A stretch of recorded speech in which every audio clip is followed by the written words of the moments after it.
shall we get started? Yeah, man, let's do it. Here we go.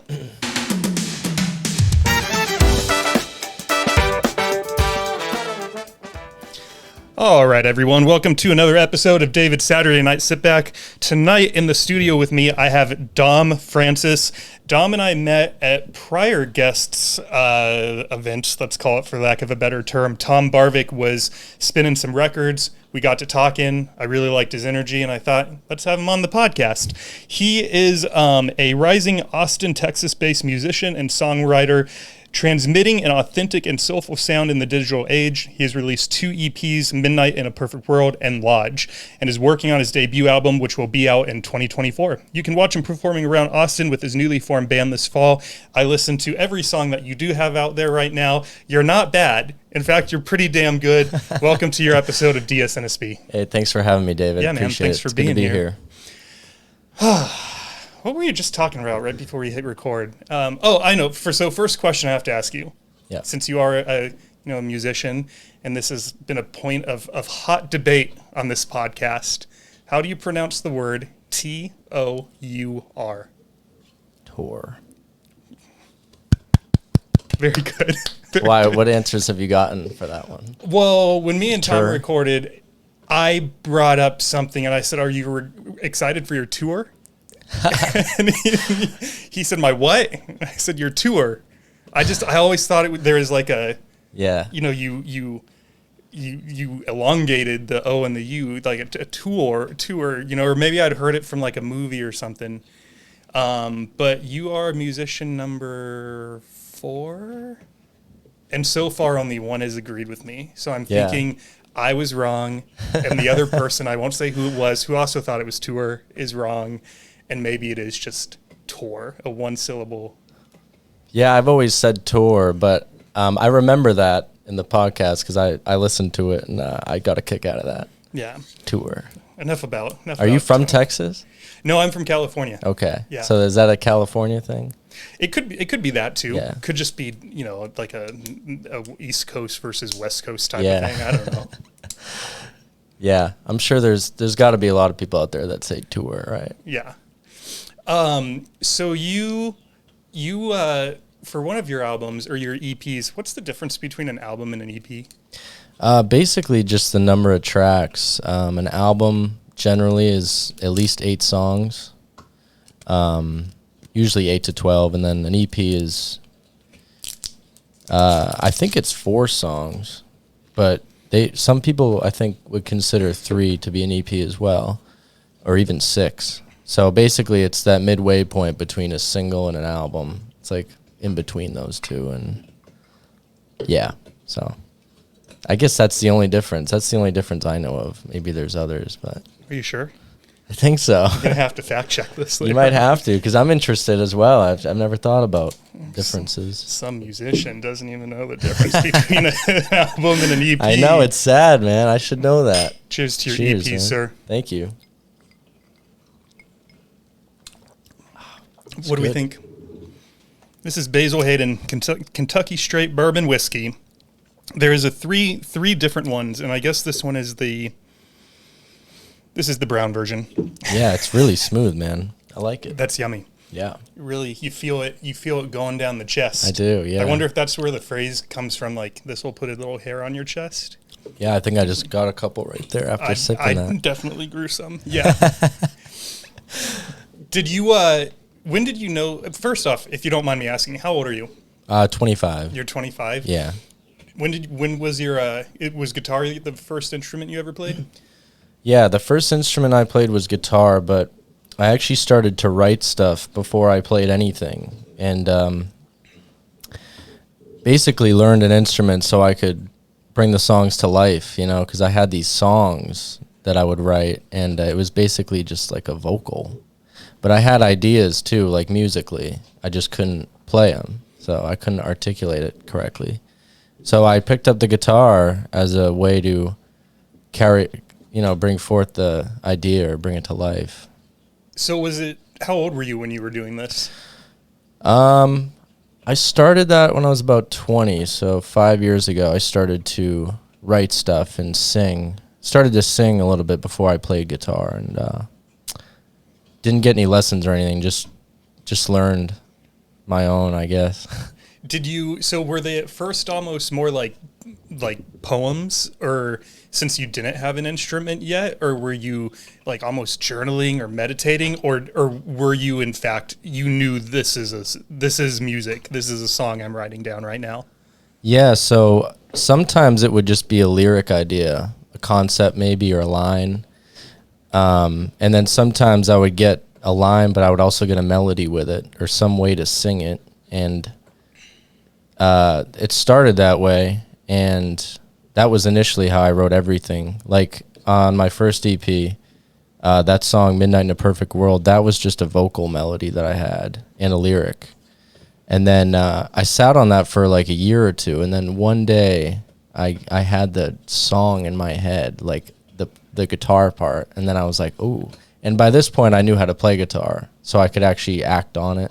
Because before, I would get a lot of musical ideas too, but I just didn't know what they meant, or like really even what to do with them. So I would kind of voice memos for me was like a huge tool. It still is. That's like my main thing, and I've got thousands of voice memos, and I would just hum stuff like a guitar line or something, you know. And so yeah, basically it would come sometimes a lyric, sometimes it would be a lyric with a melody, and then sometimes it would even be like an instrumental idea, but like I said, I couldn't play anything. So that was why I started guitar, I think, was to bring it to a full song rather than just an a cappella thing. Yeah.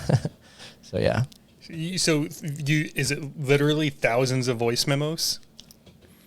Yeah, so that's crazy. Dude, I had this iPhone before the one I have now, and I had hundreds, thousands on there. Not hundreds of thousands, but hundreds to thousands. Right.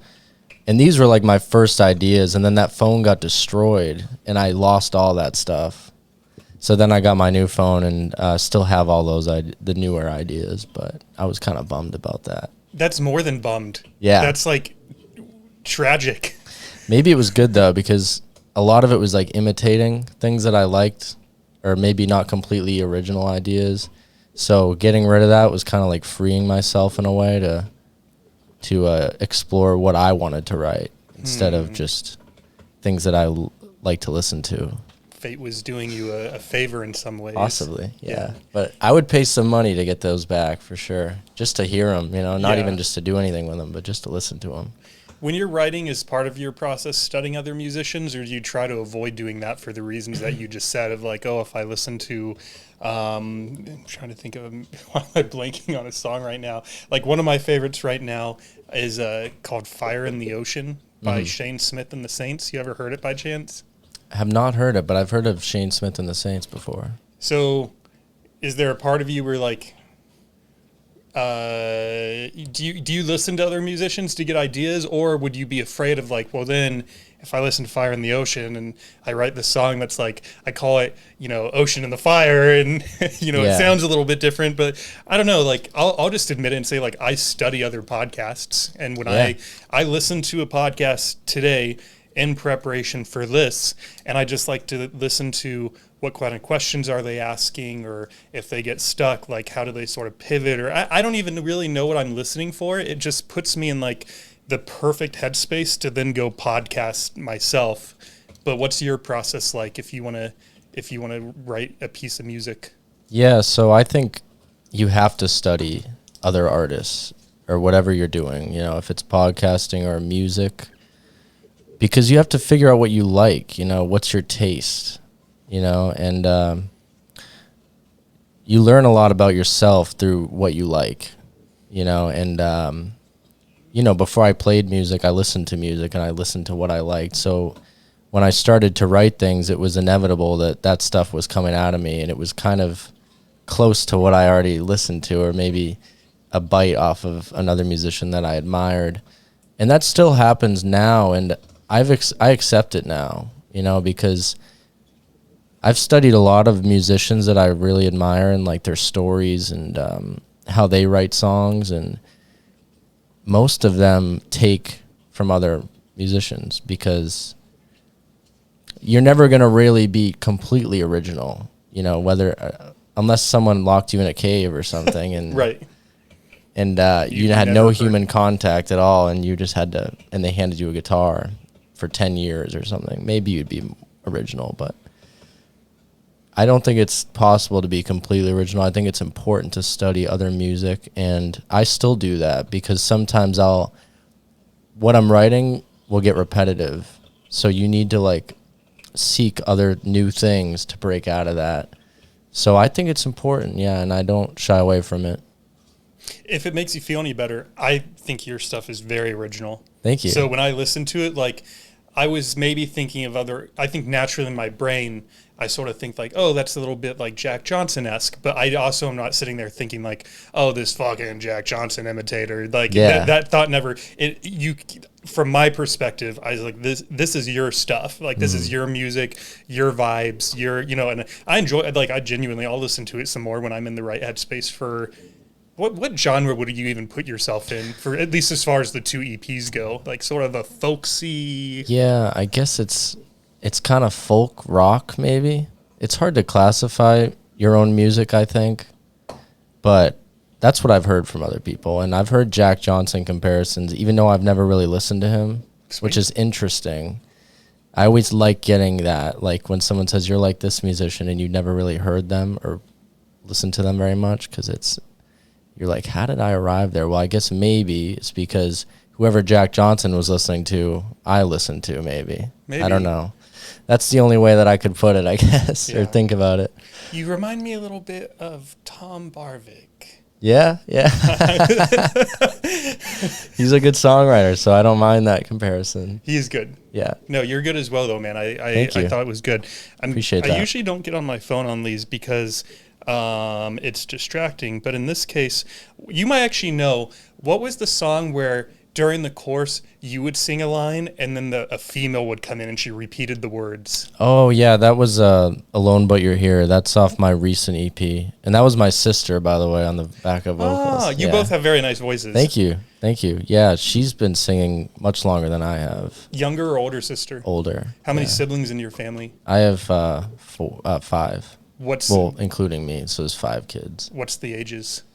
The oldest is my sister Michaela. She's turning 28, and the youngest is just going off to school. She's 18, so 10-year gap. Same parents? Yeah. So they just popped out a kid like every 2 years almost. Yeah. Well, actually, there's like a couple of 4-year gaps, but the first 3 of us were all born within 5 years of each other. And then the last 2 came in the next 5 years. So, okay. Yeah. And none of them are twins. It's all 5 separate. No twins. Incidents. Yeah. Well, so I have all sisters, and my parents wanted another boy, and they kept trying, but they just kept having daughters. So. You're right in the middle. You're number 3. I'm number 2. Okay. So yeah, I'm the second oldest. I almost thought maybe we had that in common, because there's also 5 in my family, and I'm smack in the middle. Yeah. But we have my parents slowed things way down. They have let me see here. I think it's a 24-year gap. Wow. All from the same parents. They just really wanted to elongate that parenting process, I guess, Yeah, that's, wow. Do you think you'll have kids someday? Do you want that? No? Not at all. Yeah. Do you? It's too early to say, but I think so, probably. Yeah? Yeah, if it felt right, yeah. If it felt right. Yeah, like if it was like I was with someone that I wanted to have kids with, and I felt like that was the next step. Yeah. Like I wouldn't avoid it or shy away from it, I guess is what I'm saying. Yeah. Yeah. I don't know, man. For me, I have a hard time like raising this dog at times. Yeah. And dogs are pretty self-sufficient, They don't take a lot of work. You take them on a few walks every day. You feed them a couple times, and that's about the extent of your work. But he has an ability to get under my skin, which I think is a good thing. I think that's a sign of love, when someone can just like bug the shit out of you. So I love him to death, but I've also put it through that lens of like, if I feel like I fail as a dog parent, like what business do I have raising a human being, And I just, frankly, I don't want to. Yeah. Well, it's a massive responsibility, Yeah. It's basically it's all about sacrifice, in my opinion. you know, when I see good parents at least, they're giving up their own ambition in some way or something to have those kids. I don't want kids for a long time. I'm just going to clarify that. 10 years minimum from now. Are you single right now? Or are you dating? Single? Yeah, I'm single. So interested in guys? Gals. So if any females are watching this and you're in the Austin area, would you say, are you open to, I'm not from this podcast necessarily, but just in general, are you open to dating, or are you so like laser focused on your musum and the album that it's just sort of not even on your radar at this point? I'm very focused, but I would date someone if it was like, it felt like I should, you know? Yeah. If I loved them or I wanted to. But I'm really not thinking about it very much. So it's hard to get that in your life when you're not thinking about it, maybe. I guess, I don't know, if you're going about your day and you're like, I don't want a relationship, you probably won't get into one, you know? You'll avoid it in some way, but I don't know, maybe I'm wrong. I have no basis for this except that it's happened to a few of my friends, but I feel like some people in my circle who found their partner and they seem to really love each other, at least from like my perspective, were sort of in the same boat where they weren't really looking, and then either like a mutual friend was introduced or they were in the same line at the grocery. That's never happened, but I can't think off the top of my mind how they met, but I almost think like right now I'm in the same boat as you are. I'm not actively dating, but that doesn't worry me. I think that I'll just sort of stumble upon the right person when it's meant to happen, or maybe I'll just be, you know, alone for my whole life. No, I'm sure you won't. Unless you wanted to be. No, I don't. Yeah. I would love to be in a relationship, but Yeah. I don't, like, I'm not on any apps. I don't seek it out. If I see someone attractive, though, I will hit on them. Yeah. Yeah, you got to, right? That's how you play the game. I think there seems to be a lot of people that just get in relationships just to be in them. Like maybe they don't like to be alone or something. I don't know, but I think it's better to be the other way and to be more cautious about who you're giving your time to, because relationships, man, that's like a full-time job, you know, in a way, like, especially when it gets serious. And that's a lot of time that you could be putting in your podcast or music or something. Fuck so, yeah, it is. I don't know. You gotta weigh your options, or you know, it depends on what you want out of life, I guess, too. It seems like you're chasing your podcast dream, right? And that is your girlfriend right now. A boyfriend. I like guys. Boyfriend. But that's your boyfriend. This is between this and my dog. Yeah. And my friendships. That's taken up like 99% of my energy. Yeah. Yeah. And it should. If you want something, think about who you're competing against. You know, like, people are working hard. Right. You got to work hard too. And if you're trying to juggle 10 different things in your life, it's hard to make time for the things you really want to do. Yeah. So it's better to just have 3 or 4 things that you're focusing on. It sounds like that's what you're doing. Yeah. Yeah. No, it's a good balance. You know, I have my day job, which sort of funds this, and this is what keeps me happy. And between this and the gym, taking him on walks, like, those 4 things really are like, it's like 94% of the time right there. But I love it. And I feel like for both of us, like, you know, if in a year or two we're in a relationship, your music or the podcast will be more of a well-oiled machine. It's like, I can scale back on this 20% now, and that'll be fine. So that way I can focus on him or her. And, you know, it's interesting that you bring that up. And I think it's so true. Like, you do get to a point, I think, with what you're pursuing where you are able to scale back a little bit, maybe. And I don't mean like slack off, but just give some more percentage to the other things in your life. Yeah. You know, once it kind of, because in the beginning, it's like, at least for me, when I started playing guitar and stuff, like, that was all I did because I wanted to be good. And I still want to be good, or as best I can be. But there was something in the beginning where I just like avoided everything except guitar. I was like, I got to play.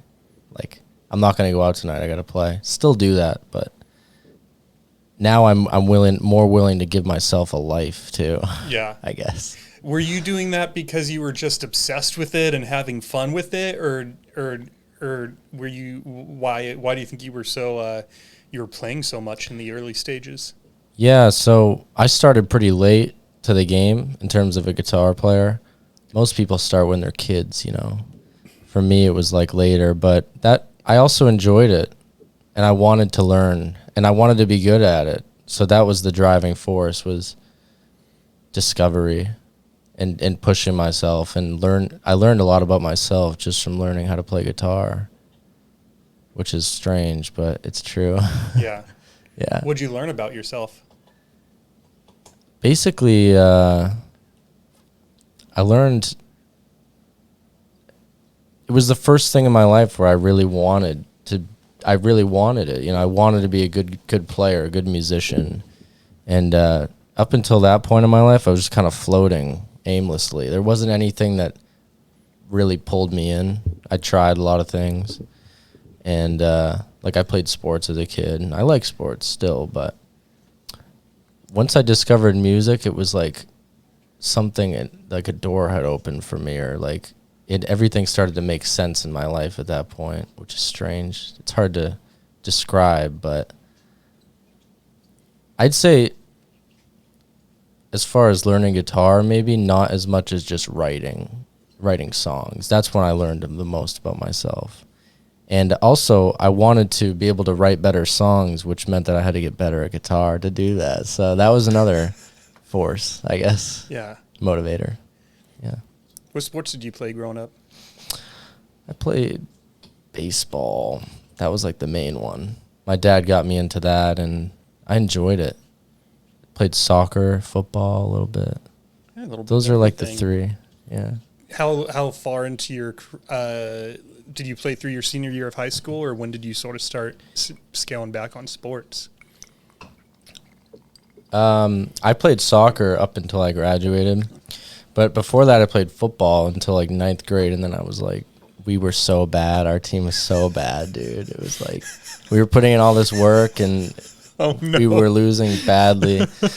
So I was like, I gotta just, and I didn't really love it, you know. And soccer was interesting to me. I played it as a kid, and I was like, I'm gonna try this again. So like 10th grade, I played that, and then baseball I stopped playing. It was just soccer. That was all I played senior year. Did you have any intentions, to the best of your memory, when you were 18, of playing in college, or taking it further than high school, or you knew you were going to give it up? Not give it up. Yeah. That's a terrible way of phrasing it. You knew it would end when high school ended.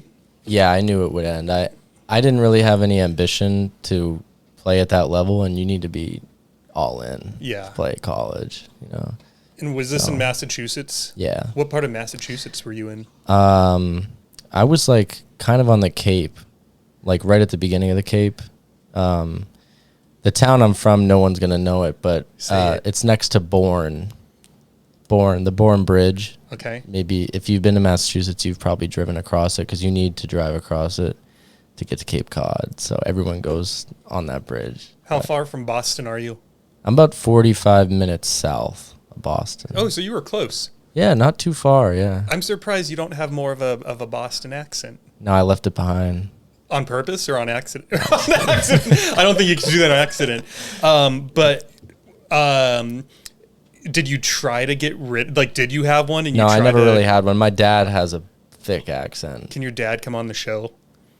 I'm sure he would, man. I really. You'd have to come here though first to Austin. I have this on sort of my bucket list of like dream guests, and there's no rhyme or reason behind this. I just think it'd be really cool to have someone on with like a strong Boston accent, a strong Australian accent, like every accent across the globe at some point. You know, even ones like. Did you ever watch the show Peaky Blinders? Dude, actually, I just started watching that. That's weird that you bring that up. I'm on like episode 6 or something, the first season. Subtitles or no subtitles? Oh yeah, subtitles. Because half the time I'm like, what the hell? See, I don't like, know what he said. I would love to have someone on with that accent, but I'd also be afraid of like, what'd you just say? Yeah, you'd have to communicate with them. I would need someone like translating for me. You need them to subtitle their own speech to hold something up. I would. Well, the software that captures the audio is actually supposed to give live transcriptions, but it never does. It doesn't populate until you hit stop, and then like you see it like almost like someone's typing it out. It's pretty cool, but I would almost need to call up like the software company I use and be like, I need this to actually be live for this episode. Yeah. But that program might not even know what he or she is saying. It might be like, would, compute. It would probably mistranslate it, and you'd be like, then you'd even be more weirded out. What were we talking about? Oh, Peaky Blinders. What do you think so far? I really like it, but everyone tells me it falls off, which is kind of upsetting. Does it fall off? So, I disagree, but also, hey, that's co-producer Thad. He's getting jealous that he never gets to talk into the mic, so he's creating some noise for himself. I accidentally have not watched the last season, but it's not because I lost interest in the show. It was one of those shows where the last season, there's like a delay by a couple years, and by the time it came out, I was like, oh, I didn't even know. I thought it was over, you know? And then I think, I'll have to fact check myself on when it came out, but I think something happened, maybe like the pandemic, or like I just sort of forgot about it, you know? I thought it was fire. Yeah. I thought it was a roller coaster, and you're just gonna ride right on through, no problem. So I'm surprised to hear that some people think those people, they have no taste. Yeah, I'll have to let you know, man. I mean, they say it falls off. I don't know what that means exactly. I guess that means season 1's the best. Maybe. Would you say that it is? It was too far ago for me to forget. I do remember one character goes off the show, and that was a bummer, but not someone big enough. It wasn't like we were talking about 1883 before we recorded, and if you had like killed Tim McGraw in like episode 2, that would make no sense, right? You'd be like, what the fuck? Yeah. So it wasn't someone like that. It wasn't Cillian Murphy, not to give away any spoilers or anything, but it was my favorite character, and when this individual was taken off, I'm not going to lie, I was pretty bummed, because that's half the reason you like a show, is because you're like, oh, I'm all about Dom Francis. Like, if Dom's not on it, like, is it even a show, you know? So maybe subconsciously, that's why I never watched the last season, was because my favorite character was I feel like I know who it's going to be. I mean, there's like 30 characters, so I don't know how you could know that, but... I just can tell by the characters a little bit. Just say characters again. Characters. You did have a little bit of something there. Characters? Characters. And then they do have he's not in season 1, but who's the guy that plays Bane? Tom Hardy in the Batman movie? Yeah, he comes in season 2, doesn't he? Yeah, I love Tom. So when he showed up, I was like, oh, baby, like, I'm all in. Let's go. Tom's here. I didn't even know he was going to be in the show. I didn't even recognize him because, again, the accent is so thick. And then someone said something like, oh, you're probably watching it because Tom Hardy's in it. It's like, Tom Hardy is not on this fucking show. And then sure enough, I was like, oh, my God, that's Tom. Yeah. So you have to see if you catch who he is when he comes on, whenever his first episode is. Yeah, someone told me it was season 2.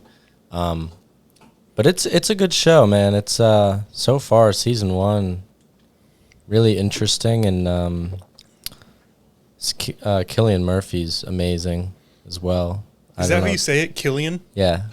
What did I say? I said Cillian. Yeah. That's actually what I used to say. Then someone corrected me. So I think that's the trend. Is everyone says Cillian until someone tells you it's Killian, and then you say Killian, I guess. But he's amazing, man. I don't know if you saw Oppenheimer, but not yet. Phenomenal I really movie. want to. I need to. It's going to be out of theaters soon. Great film. I saw it in IMAX, which was amazing. Was it better in IMAX, do you think? Well, it's hard to say because I didn't see it in any other form, but I know that the movie was shot in IMAX, the whole movie.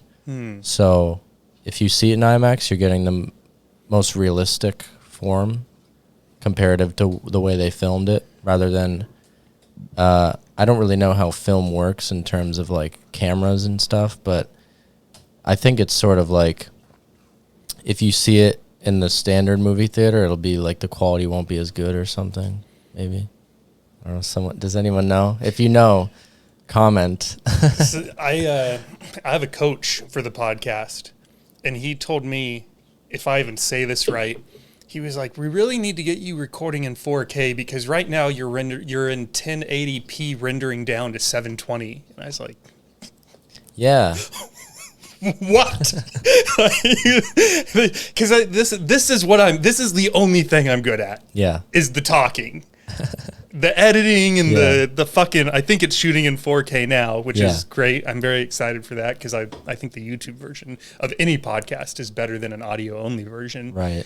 But Killian. And I guess that's, you basically put it in way better terms than I did. It's sort of like rendering down the quality when you see it not in IMAX, I guess. That would be probably what it is. I need to take a trip to that theater. Is Killian, yeah. On a scale of 1 to 10, I was trying to think of how to ask you this question, and after you answer it, I could give you some context. But 1 being like, if you never listen to music again, you'd be fine, and 10 being like, music is soul. Where is your love for music at, do you think?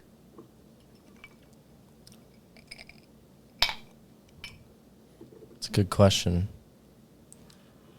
It's pretty high up. I don't know. A world without music would be Death. a sad world. Yeah, it would. You know, it's hard to imagine what that would be like. As far as myself, though, I don't know, probably an 8 or 9. I could survive without it, but it would be a terrible existence. And music's helped me get through so much. So, yeah, it would be hard. What's something that music's helped you get through? I guess just, I'm trying to say this without it being cliche, but you know, the harder times in your life, you know, finding a piece of music that you can listen to or something, or a specific artist that just can explain something that you were thinking but you didn't know how to articulate. It's just so powerful. Yeah. You know, or maybe not even lyrically or vocally, but like I love instrumental music as well. I listen to a lot of that. And What kind? Like jazz, classical, any and everything? definitely I like jazz a lot. And then just like rock instrumentals even. Not too big into classical, but I think music's the most powerful thing on the planet because as far as I can tell, there's nothing else that can alter or change your mood as quick as music. Like within 1 second of hearing a song that you like or love, that can put you in a whole different mood. And I don't know if there's anything else that can do that except maybe like a car accident or something. If I reached across the table and Traumatic. slapped you in the face. Yeah, something like that. You know, something traumatic. I guess that's an interesting thought I've never had is what's something positive that changes your emotions that quick? Because like the car accident's not a positive thing. The me slapping you across the face is not a positive thing. No. So I guess, you could put music in the same category as like a surprise birthday party, which is a pretty powerful thing to say that if you were to walk through your front door and all of your most loved friends and family members were waiting there, the only thing that you can compare that to is music. Yeah, or like maybe sex or like a good meal. But even those you can see those coming, you know? Here's a hot take. I would say maybe I've just had a lot of bad sex, but I would say if I had to either like give up music or sex, I would probably give up sex. Or, because that's really extreme, I would say sex does not have the same effect on me that music does. I've never cried about sex. Yeah.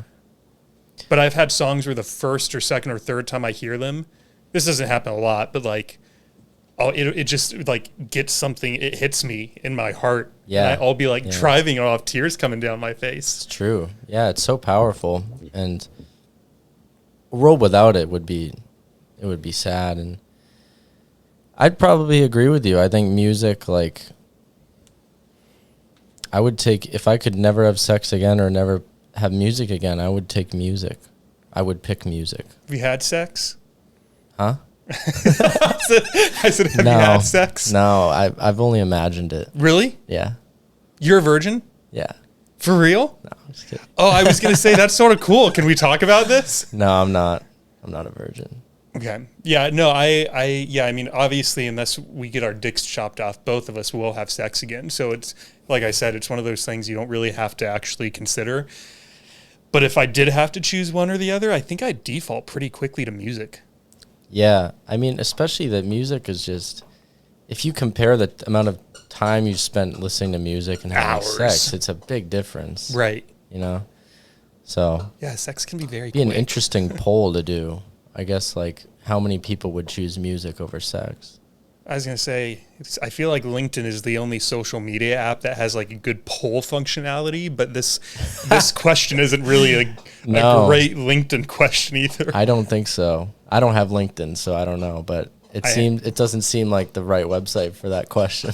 You don't have a big online presence. You were someone that was hard to prep for, because usually Yeah. people have a pretty extensive Instagram page, or Yeah. there is I don't know if you know, there's a very attractive soccer player in Europe named Dom Francis. Actually, I've seen that guy, and there's also another musician who's in like California, You Or- keep talking. maybe Australia, who's Dom Francis as well. Another musician?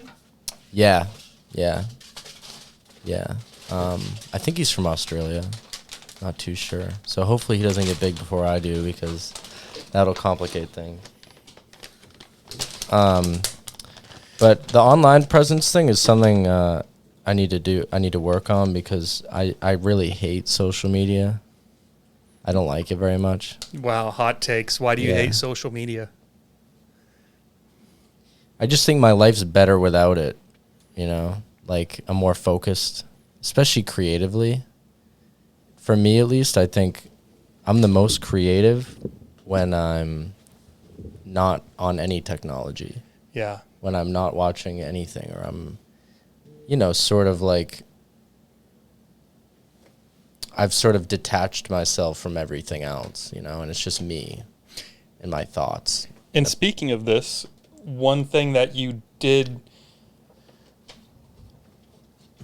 put on your Instagram page is that I want to read one of your own posts back to you, because Sure. I found it fascinating.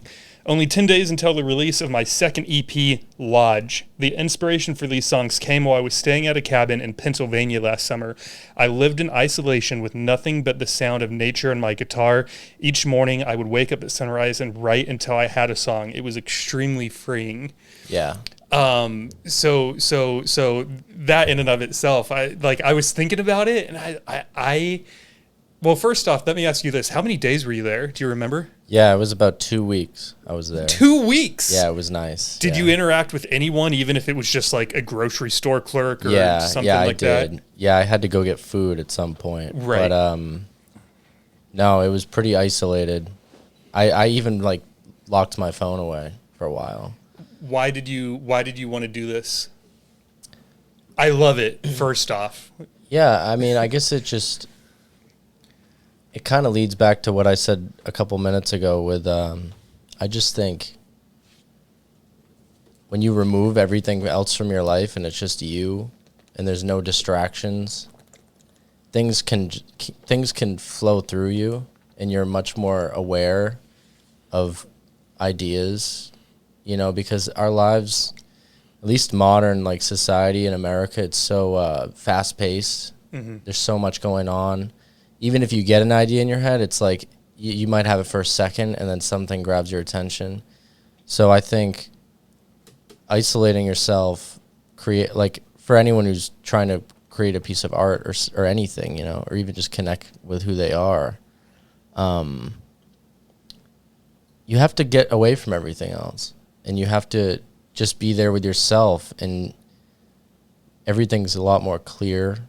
And I felt like just being there in nature and being at this cabin, that I was much more connected to the muse and to the earth, and I noticed things that I wouldn't normally notice. So it's powerful. What would you notice? I would notice like the smallest things, you know, like an animal in the distance, or I would watch like squirrels and I would like really study them. Sounds weird, but you know, like there wasn't anything pulling my attention. It was just all my attention was going out, not in. Like I was just looking out. So I would notice I would notice my thoughts, and I would notice an idea, and I would watch the water flow, and I would notice the fish in the water, and just things that you would pass by normally, things that you would walk by the river and you'd be like, oh, it's a cool river, but you don't really look inside the river too much. I would just look inside. It sounds weird, but like I would just notice life more. Yeah. And I think it, like, when you study tribes and, like, Native Americans, and they were very in tune with this sort of thing. And it's kind of been lost, I think, in some ways, in modern society, because it's so fast-paced and technological. On day number 1, were you going a bit stir-crazy at all? Because I would imagine, like, I would do this, but I don't know if I'd do it for 14 days. I could see myself doing it for, like, 4, and partly because I want to be able to work on the podcast, because our form of creation is a little bit different. Like, you can do yours in isolation. I can't. I rely on the guest almost. Right. You're like 90% of the show, you know? But I would imagine if I did it, that on day 1, sorry, Thad, on day 1, I would almost be going through this like transition period of like, oh, I need to be doing something. Like I need to be answering an email or, you know. So was day 1 sort of weird, or were you so just like craving a slowdown of pace that day 1 was almost a relief? Like, oh, thank God the phone's away. For the first time in my life, I've turned it all the way off. Yeah, I would say the first day was probably, I remember the first day I didn't get anything. Like I didn't get it. I got an idea of a song, but it didn't come to life the way that I wanted it to. It wasn't until like 3 or 4 days in where I really started to get into that flow, I guess you could call it, and really start to perceive things differently. And so yeah, I think the first day was the most like just being in normal society, because you were just there. And once you're away for a few days, you start to adjust, you know. Did you what would a day look like once you got, so not day 1 and not day 14, but sort of in the middle of it? Would you take us through a day? Yeah, so I would wake up. Any alarm or just naturally? No alarm, and I wouldn't like close the shades too much so that I could wake up naturally with the sun. Hell yeah. And I would get up probably about, I don't know, 7 or 8 maybe. And I would make coffee, and I would grab my guitar, and I'd sit on the porch. There was this nice porch there, and it was like netted, so like the bugs couldn't get in. So you're cool. Outside, but you're not like getting bit by bugs, which is nice. Is Pennsylvania pretty buggy? Not as much as here, I feel like. Well, actually, recently here it's been nice because it's so hot that the bugs are just dead.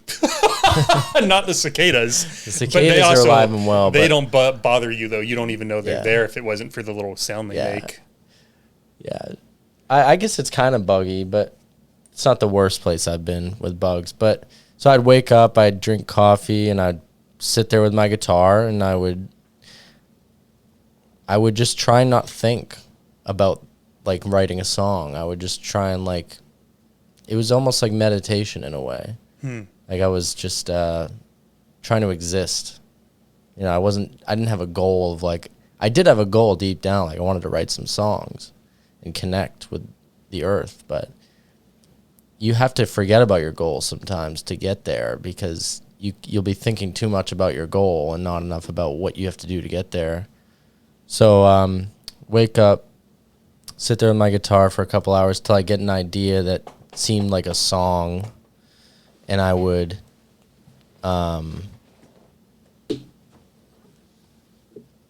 Once I got an idea for a song, I would start to try and like hammer it out, I guess.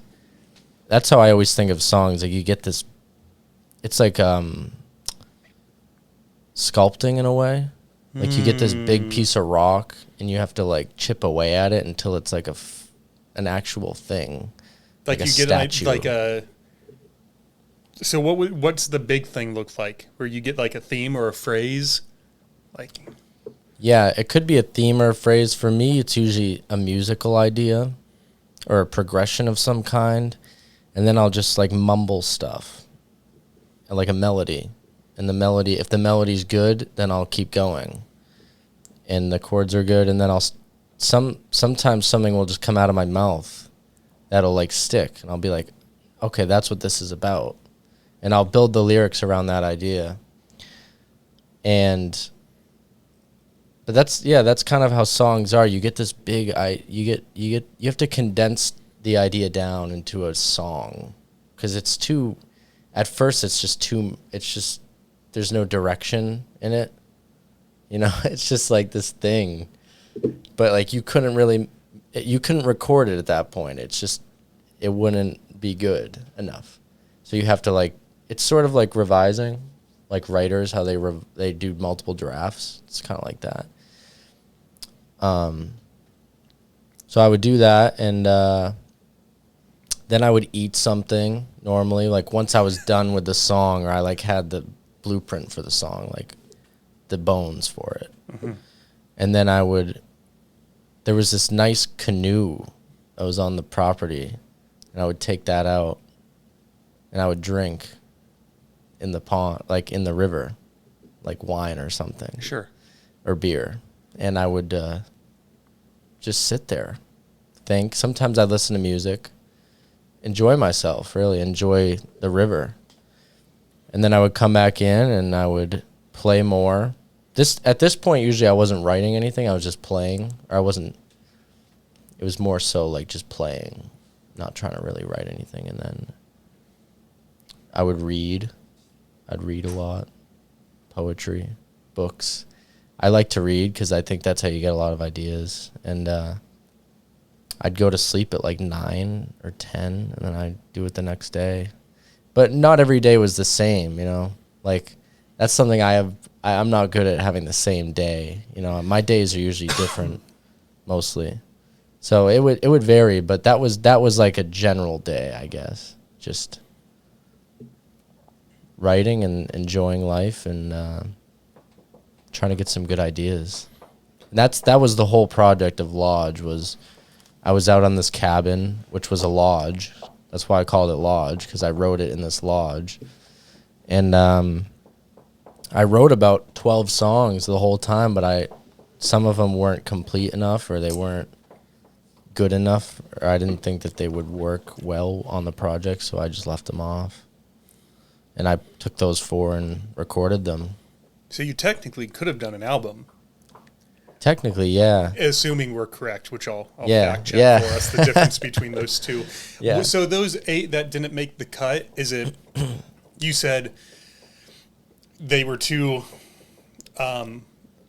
they didn't fit the theme of the other 4 songs that did make it on? Or why did those 8 not make the cut, do you think? Well, it could have been that, or maybe the song wasn't completed yet, or it wasn't like, I felt like it still needed time before I recorded it, and it wasn't ready. There was 2 songs that I tried to record, and I got like halfway through, or there was actually 1 song that was almost done, and I left it off because I didn't like it enough. And I put a lot of time into that song, and it's just sitting there on my laptop. Can I play devil's advocate as to why you should record this song? Sure. I heard that a couple different people with what I would say is successful podcasts, and you choose how you measure that, right? Is it money, listeners, like that's neither here nor there. They have all said that it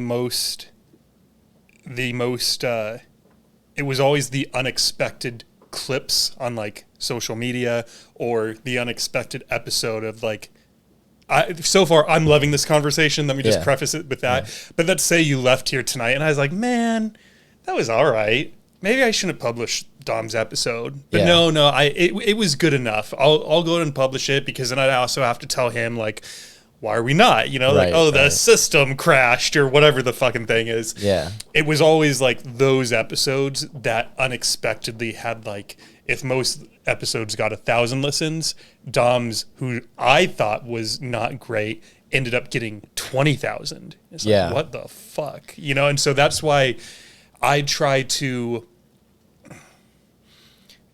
like, obviously podcasting and music is so different, but like, I don't know, why not just put it on your next EP? Because if it's not completed, that's one thing, right? But also, if you have a song that's like, it's done, but maybe you just don't like it, how do you know that could not end up being like your first big thing? That, like, I noticed one of all your songs had sort of got about the same amount of downloads, but then there is one that like took off. Mm-hmm. You know, how do you know this one isn't like your next one that might take off once you get it out there into the universe? That's a good point that you make, and a good question. I would say for me, it's like I always have to satisfy myself before I'm willing to put it out. And I just didn't think that the song was there yet. And there could be a time where I release it in the future. I just didn't think that it was, it didn't come out the way I wanted the song to come out. You know, because when you record a song, you sort of have a vague idea of what you want it to sound like or what you want it to be like. And for this song, I don't think I got close enough. And I could still record that song again if I wanted in 2 years from now. And maybe that song needs some time on the shelf, you know, and maybe it could be even better than it would be if I put it out now, I guess. So that's the way I look at songs, is like, I have to think that it's done. I have to come to terms with it and say, this song has reached the end of the road. Here it is. I'll put it out. I recorded it. I'll put it out. This one, there's still something about it that isn't complete yet. It's close, and I could have put it out, but I just didn't think it was there yet. Yeah. So, but you make a good point. Like, it could be popular, I guess, but from musicians that you've studied, whether it was watching their documentary or however the fuck you found out, is that a thing, to shelf a song and then it ends up getting put out? Okay. All right, cool. Definitely. There's a lot of musicians that do that. Some musicians will keep a song on the shelf for like 8 years even before they release it or even record it, you know. They'll just keep it there in their back pocket, you know, and then someday the time will come for that song. They're doing a new album or something, and that song fits on that album. And they're like, that was the other thing about the song, is I didn't know if it really fit on that EP very well. Like, it was different than the rest. Not that that's bad. You want it to be different in some ways, but albums do feel like they have a theme. It was too different. Yeah, the theme wasn't right for that. So it's still there though. I could put it out whenever. But the song we're talking about is a song you wrote at the lodge though, right? Yeah. That's cool. Yeah, it was a song. It was called Dark Alley on a Sunny Day. And the concept was, it's a bright day out, but you're still in that dark place. It's a metaphor, I guess. But, and I really liked the song, and I liked the message of the song, but perhaps one day it will be out. One day. One day. Dark Alley on a Sunny Day. That's what it's called, and maybe it'll be out someday. You have an album that you hope to release in 2024, right? Yeah. Is it recorded yet? No. So here's a question that came not from me. Okay. When I was getting ready for this episode. And I'm going to quote this word for word, whether he wants me to or not. Tom Barvik wants to know, when the fuck are you going to hit up Tom Barvik to record with them? It's a good question. He probably said it in a lot different tonality than I just did. Yeah. Because he sent it through text. Did he say that? I said it pretty aggressively just now. He probably, let me get in Tom's head for a moment. Yeah. He's probably more like, hey man, when the fuck are you going to get me to record? Like, you know, a lot more friendly. He's just kind. Yeah. No, he is. But are you going to record with them or? I don't know yet. I'm sort of seeing, like, I'm in such the early phase of the album, and for this one, I'm taking a much different approach than I've ever taken. You're not going to go back to the lodge? No, I can't. I wish I could, but no. But like the first two projects I recorded on my own. Like, I didn't go to a studio for those. They sound damn good. Thank you. Where'd you record those? The first one I recorded in West Virginia when I was living there. That's why I was in Pennsylvania, because I went to school there. Okay. West Virginia University, and I graduated 2022. And I recorded that in my apartment there, my little apartment, and you recorded that in an apartment? Yeah. Wow. That deserves one of these. Thank you, man. I'm glad it sounds good, man. I'm glad that people think that it sounds good, because I put a lot of time into that, and I'm very meticulous about how things sound, and sometimes I'll do dozens of takes to get the sound I wanted, or that I want. So that's what I did for that one, and then the second one I recorded here in my house that I was renting in Hyde Park. I just moved recently, but I lived in Hyde Park, and I recorded that there. And so for this album, I do want to record it in the studio, and I would like to work with Tom. It's just not ready yet. Sure. The time's not there. I'm still working on ideas, so it's early stages, but I'll hit you up, Tom. I'll hit you up. Are you determined that it'll be to have it released sometime in 2024? Is that sort of like a personal goal you've set for yourself? That's the plan. Yeah. I like to work with deadlines, because if I don't, then I'll never finish anything. I know a lot of artists who will sit on things. I don't like to do that. I like to try and get it done quick, because I think the longer you go, you lose the essence of what you're doing in a way. That's not always the case, but I found for me, usually if I don't set those deadlines, then the ideas will sort of wither away. I like to just get them out, get them done, and then get on to the next. Plus, once you get rid of all those ideas, you can open yourself up for newer ideas, rather than just all these ideas just sitting on them, and it's just too much. So, but 2024 is the plan. Probably a year from now, I would like to release it. I'd like to record it beginning of next year, spring of next year, maybe early summer. But 2024 will be the year. Hell yeah. Yeah. You're playing shows this right now, though, aren't you? Yeah. So my next show is at Hole in the Wall on the 18th at 11 p.m. Hole in the Wall. Yeah. How will you be playing throughout the rest of the year? And part of the reason I asked is because this episode will probably go live in September, so people won't know about the show on the 18th. But like September, October, November, do you have gigs set up? Absolutely, definitely going to be playing. I just formed a band, because before I just did everything solo. I was just playing here solo. You're just hitting up your sister. I need some female backup vocals, sis. Yeah. Get over here. Basically, yeah. Which sister was that? What's her name? My older sister, Michaela. Shout out, Michaela. Yeah, she lives here in Austin, too. Sweet. Yeah.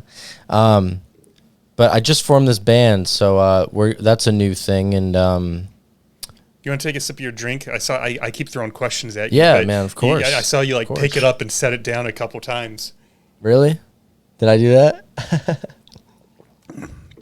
By making you talk, you're doing all the talking, which is great. No, it's cool, man. I don't want to hear me. I'm enjoying it, and I'm usually not a talker, I guess.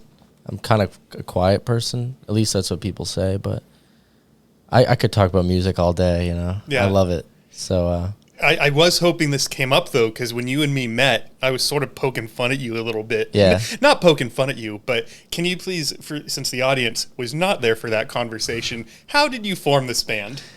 Oh, yeah. So I formed this band on Craigslist. That's so funny to me. Yeah. Just because I guess, I don't know why, because I don't know anything about music, right? I'm not going to sit here and pretend like I know something that I don't.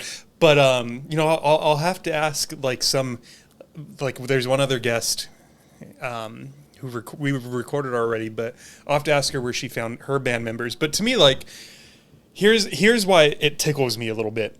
I used to work for a gym from 2006 to 2017. And so if you think about that time frame, there weren't a lot of dating, or let's just call a spade, hookup apps were not a thing yet. You hooked up through Craigslist. It was a Craigslist. Do you know the page I'm referring to? You would have like him for her or him for him. And so what I know Craigslist is like they do that kind of shit, but I didn't know about the page. No. So the gym I worked for was called California Family Fitness. And we had something set up where if anyone ever typed in CFF, CalFit, California Family Fitness, like any iteration of that name, it would ping someone in our office. And it would say like guy for gal, hook up in the sauna at the Citrus Heights location between 1:30 and 2:30. It's always empty. Yeah. So then they would forward that message to the general manager, and then so what I did was I didn't want my staff to have to deal with that.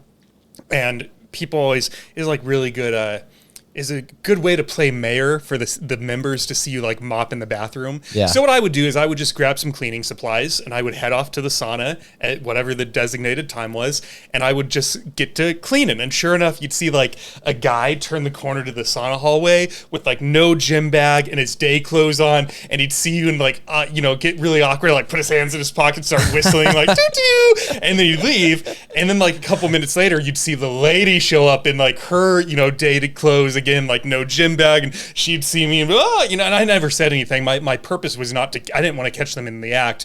I wanted to prevent it. Yeah. But then I found out my friends, other managers at the same company, but they ran different facilities, they wouldn't do anything with it. And I'd be like, so you'd rather clean up cum in an 80 to 160 degree room than just like get rid of your ego and go mop for 10 minutes? Yeah. And they'd be like, yeah. Are you kidding me? That's so gross. That's so fucking gross. Like vaporized semen. Oh, like I don't want all those nasty fluids. That's what you think of Craigslist. So that's why it made me so like it made me chuckle, is because I'm just like, why would you want these like fucking cum hooker uppers and saunas in your band? Like all of your bandmates have had sex in saunas. Dude,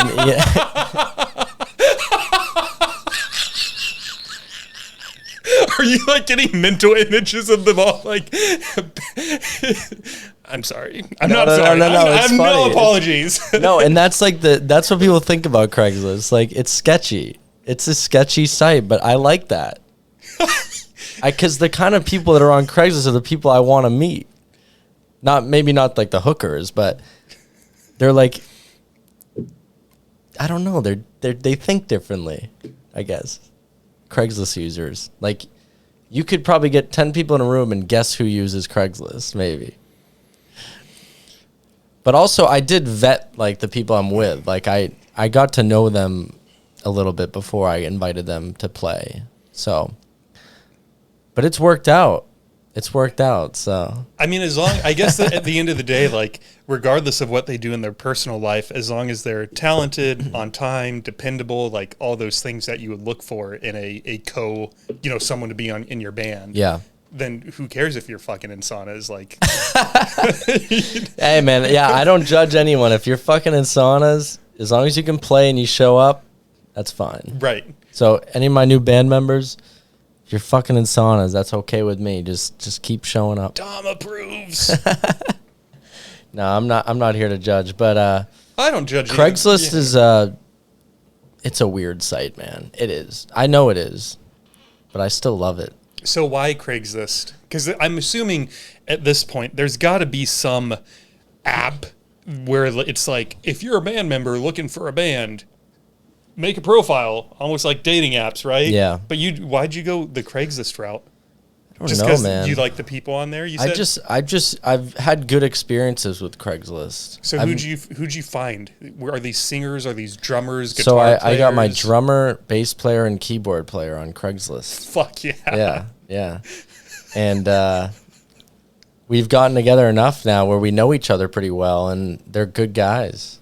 All dudes. Yeah, yeah. So do you play guitar when you're doing a show? Yeah. Acoustic, electric, where are you playing? Depends on the song, but mostly electric, but acoustic as well, yeah. So you playing the electric or the acoustic, and Yeah. then you said a drummer, Drummer, a keyboard, piano, organ, and then bass. Okay. We're looking to get another player, though. What would they play? Ideally, I'd like a pedal steel player. What's that? Pedal steel, you never seen that? It's like you use like a bottleneck and you play like sitting down. It's mostly used in country type music. I love country. If you heard it, you would know what it is. I probably would. Yeah. Or like What'd you say it's called? pedal steel guitar. Or like a slide player. Another guitarist in some form would be ideal. That's it though. Yeah, that's the pedal steel. Okay. If you heard it, you would know it. I listen to a lot of country. Like classic country stuff though, not like the new stuff. Do you know who Whiskey Myers is? No. Oh, damn it. No one really uses this instrument much. At least the people I listen to don't. Or the newer country guys, they don't use it. What would be like a classic country artist that would use this that I might know? If I mostly listen to modern stuff, but there's someone who's like, oh, everybody knows X. Yeah. That's a good question. I mean, like there's Willie Nelson songs that have it. Yeah, I know him. Waylon Jennings.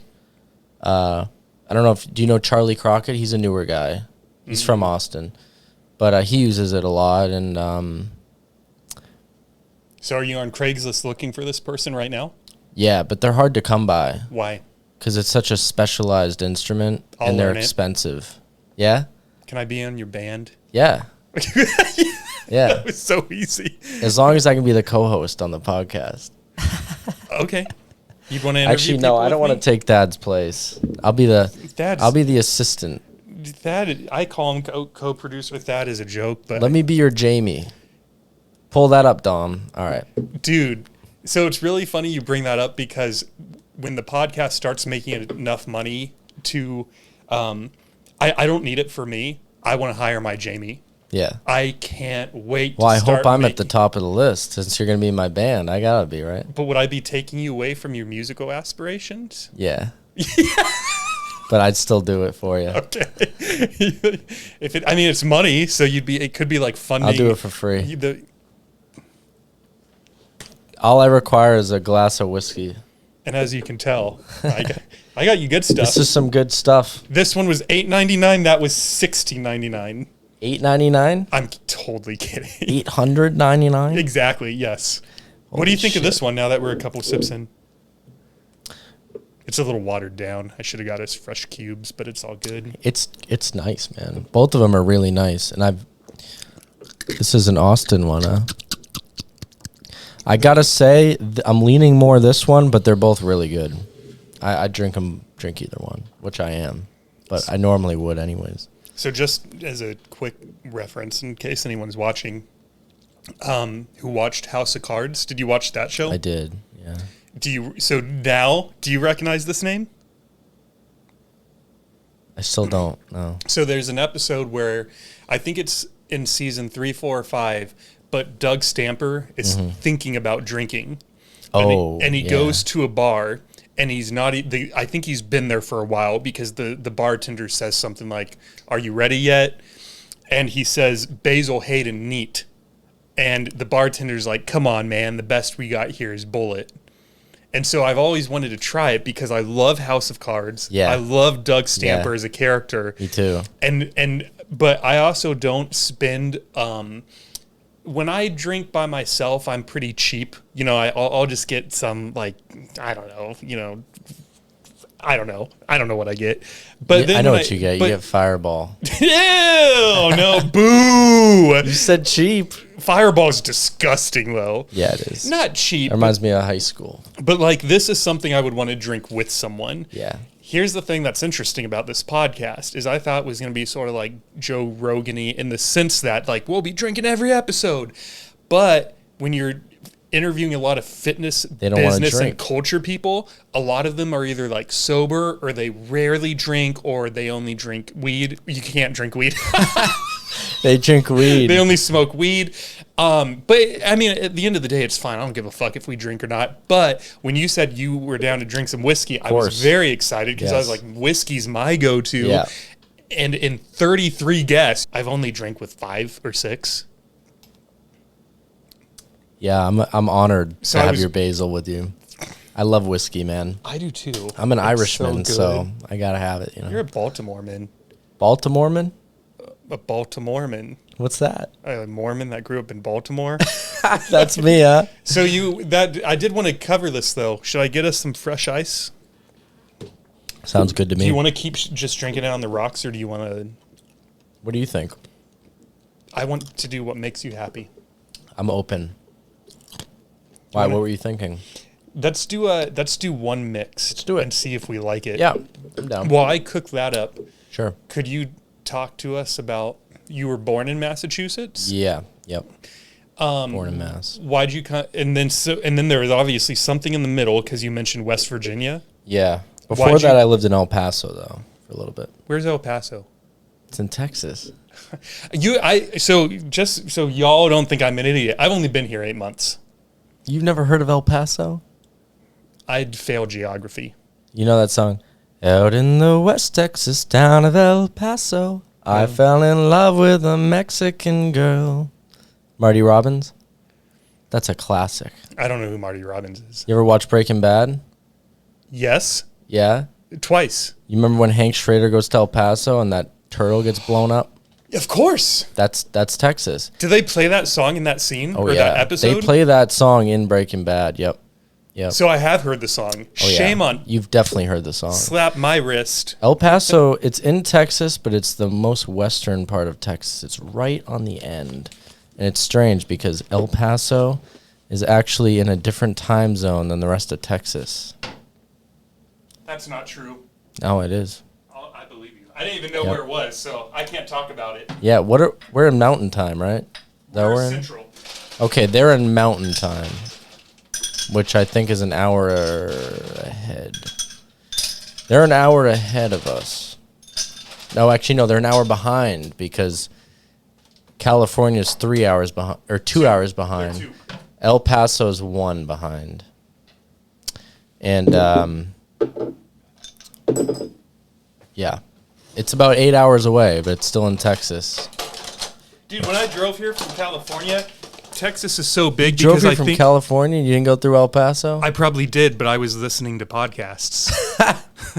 And I was watching Thad put his head out the window and smelling the air of Arizona and then the air of New Mexico. Dude, he loved smelling all those new smells. bet. Dude, he probably smelled a couple, like, orcs out there. You know what an orcs is? Nope. The animal, orcs? Never seen it? Never seen one. They're out in New Mexico, and orcs. Is this an animal we're talking Oh, about? yeah. Yep. People hunt them out there. Orcs. Why are we hunting orcs? I don't know.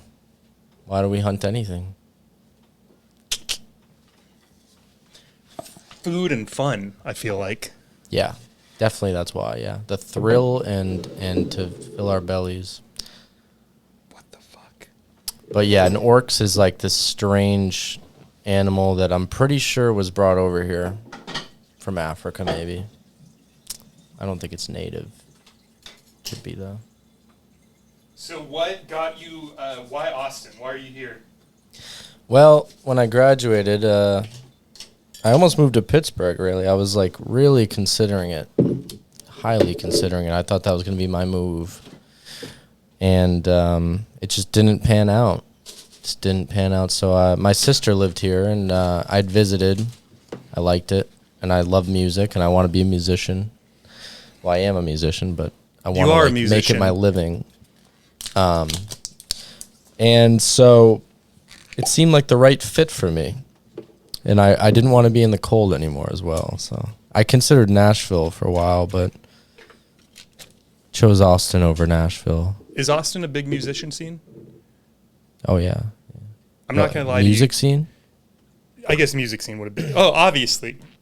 Excuse me. No, it's all good. Yeah, no, it's Isn't it called? It's called the Live Music Capital of the World, which I don't know about that title, but there's plenty of music here. I would say the Live Music Capital of the World is probably Nashville, in my opinion. I would agree with that, even though Yeah. I've never been to Nashville. But that's sort of a new development because Nashville's always had its roots since Dylan went there in the 60s. And, there's been a lot of music to come out of Nashville. But I would say the last 20 years, Nashville's really become that sought-out place to go to. And that's where if you look at the country scene, the modern, if you want to call it country, the bro country stuff, the pop country. I'm bummed. That's from Nashville. Do you know who Zach Bryan is? Yeah. That's the kind I like. Well, he's pretty authentic. I'll give him that. I like him. I love his stuff. But when I'm talking about like Morgan Wallen and like all those fuckers, Luke Combs, Luke Bryan, Jason yeah, Aldean. Those guys. To me, that's not really country. That's more like pop with like a country twist. But Zach Bryan, that guy is legit.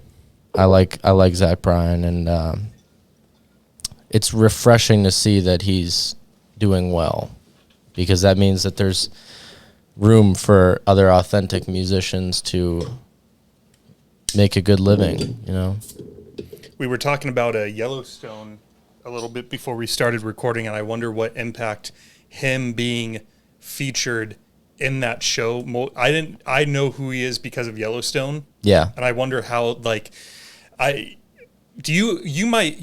you know this, because even though you haven't seen the show, you might follow these type of trends. Mm-hmm. There's Shane Smith and the Saints, Zach Bryan. I feel bad because I'm forgetting her name, but there's a female country singer who was featured in several seasons. And I wonder... You're talking about Lainey Wilson? Thank you. Yeah. And I wonder what simply being in that show did for their careers. Because Lainey not only performed, but Taylor Sheridan actually wrote her a character. So she's actually a cowgirl in the show. It propelled them to heights that were not considerable before that. I mean, the exposure they got from a show like that, not to mention, you have to think, who's watching Yellowstone? Everybody.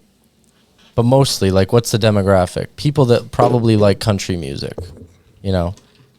So if you're in that show and your song plays, millions of people that like country music are hearing you.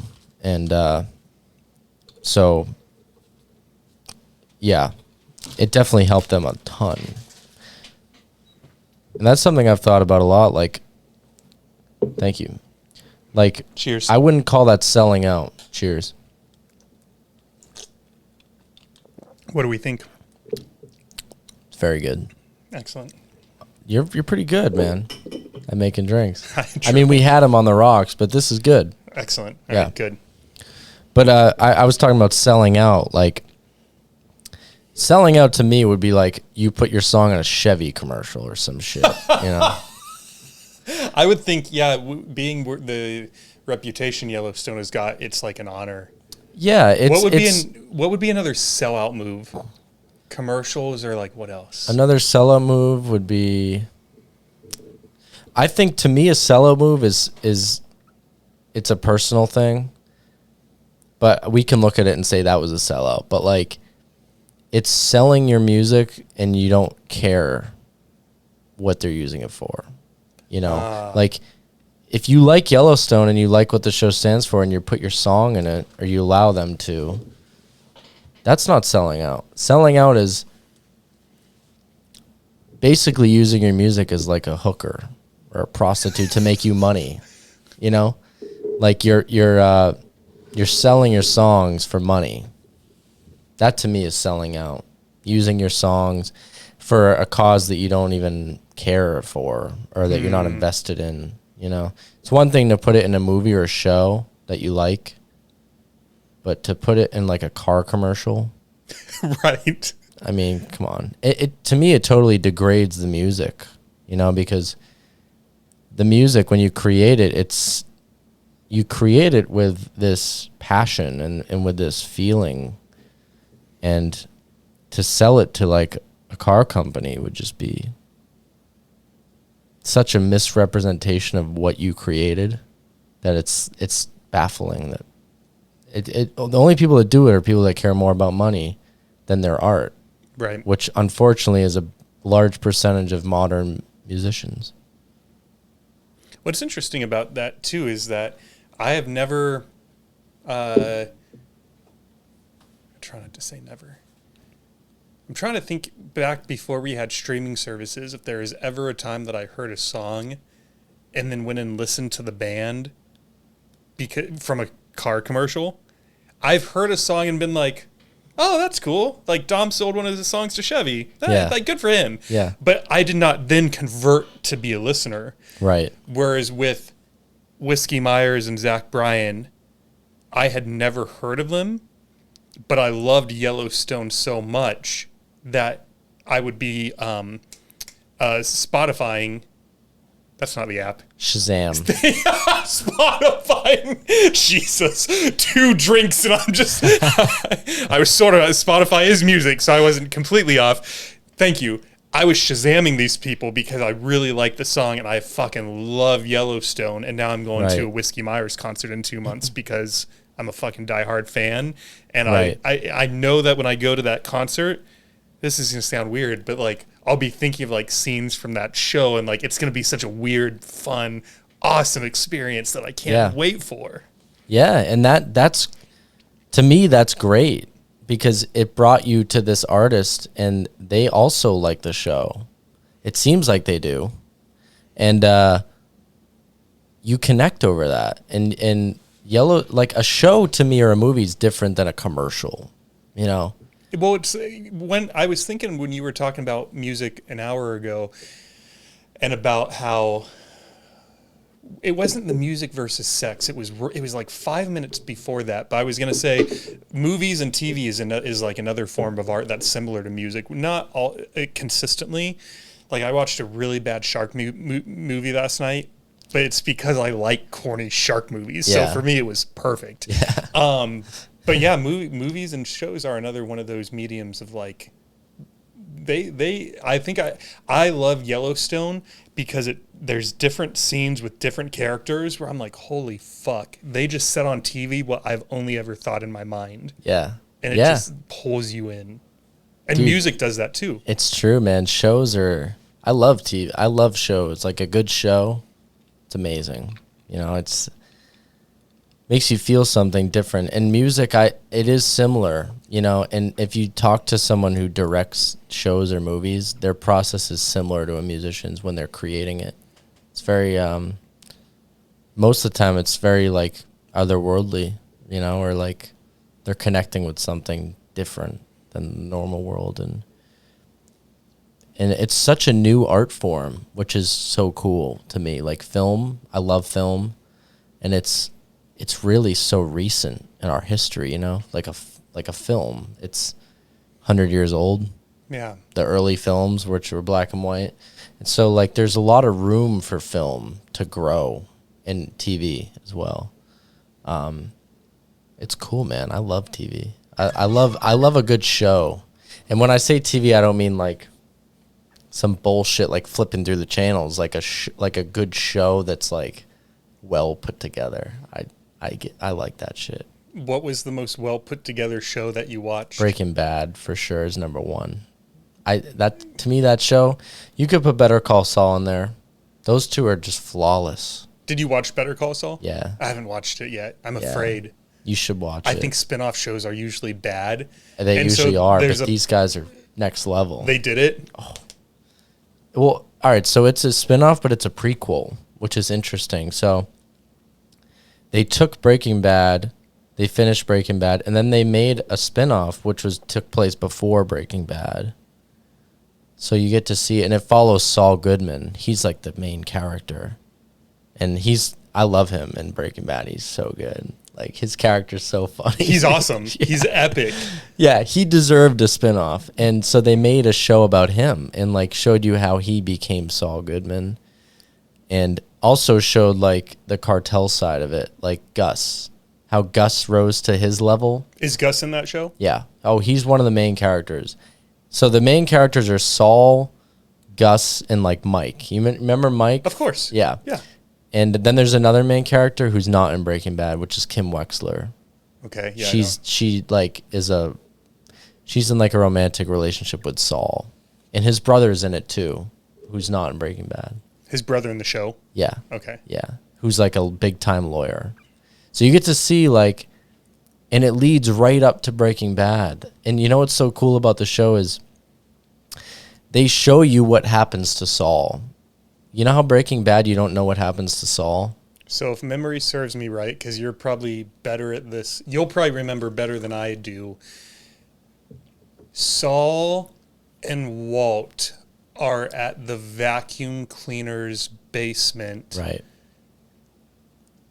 And my memory's blinking. Is that the last time we see Saul? That's the last time you see Saul. Oh, so it's not blinking. No. That's the last time. Yeah. That's all you know. And Breaking Bad shows you what happens to Saul in the end. You mean Better Call Saul? I mean, yeah, Better Call Saul, yeah. I'll watch it for that reason alone. You should. Is it how many seasons? Just one? It's about like 5. Let me Better just tell you. Better Call Saul is 5 seasons? Let me tell you this. So the first 2, you got to get through them. I hate shows like that. Don't say that, Dom. I don't want to No, work. it's not bad, but like a lot of it is like learning about Saul, and like it's slower. But then like season 2 hits and the ends of season 2, and it becomes a lot about Gus too. So you see like a lot of the cartel shit, which is like violent and like action. Mm-hmm. The beginning though is like about Saul though, and like his beginnings, and it's not action. It's like you're learning about this guy, but it builds up so well that if you get to season 2 or 3, and then once you get to season like 3, you'll be in, because you're in at that point, and it just gets so good that I would be surprised if you didn't continue, but it's amazing. I'll put it pretty close to Breaking Bad. Some people think it's better than Breaking Bad, but to me, that show is the best show ever. Game of Thrones, I would have put up there. I mean, it's still up there, but like the ending just sucked. So I have to dock it down a little bit. You know what's funny is I wasn't, whatever season they ended on, I always forget if they made it to 7, 8, or 9. It doesn't matter. I did not hate it as much as I feel like most people did. Game of Thrones? Yeah. It wasn't great. Like season 2 was better. 5 was pretty epic, if I remember. Like there were better seasons, but why? So why did you not like the last season? Why did you think it sucked? I just think the writing was not great, and I know the reason for that, because the books only went up to a certain point. Like the first 5 seasons are based off of George Martin's books, his novels, because he wrote Game of Thrones. Right. And he's still not done with the series. And so the show got to the point where it was ahead of the books. So the guys who were adapting the novels, they had all this material to work with. Right. And now they had to come up with like the ending, which is crazy because you have a guy, George Martin, who's a phenomenal writer. Like he spent his whole life writing. I'm surprised he allowed that now that I'm thinking about it. I know. It's crazy, dude. And like, I for me at least, I could see the drop in quality, and a lot of the characters just lost depth for me. Like, and I don't want to like spoil it, but if you haven't seen it by now, it's like, come on. This is your fault. Yeah. So you have one or two choices: either fast forward about 5 minutes or spoiler alert. Well, I'll explain why I didn't like it without spoiling it. Spoil it. All right, I'll spoil it. Bran becoming king. That was sort of dumb. And also they built Jon Snow up so well. I thought like his story was great. Mm-hmm. He was one of my favorite characters. He was kind of dull, but he was on this journey, and he faced a lot of like hardships, especially not being a part of the family. He's like a bastard. Mm-hmm. you know, and like he goes to the Night's Watch, like he wants to be noble, he wants to prove himself. And he discovers the White Watchers, and he's like fighting against them. White Walkers. I said Watchers.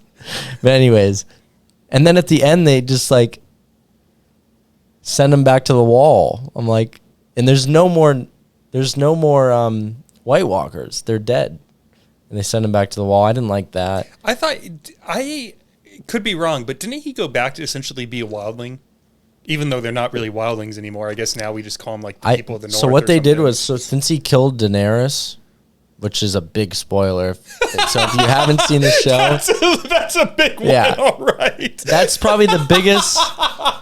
That's probably the biggest spoil that I could ever give out of any spoiler for that show ever. But he kills Daenerys, and they punish him by sending him to the wall because you remember Grey Worm and her army. Yes.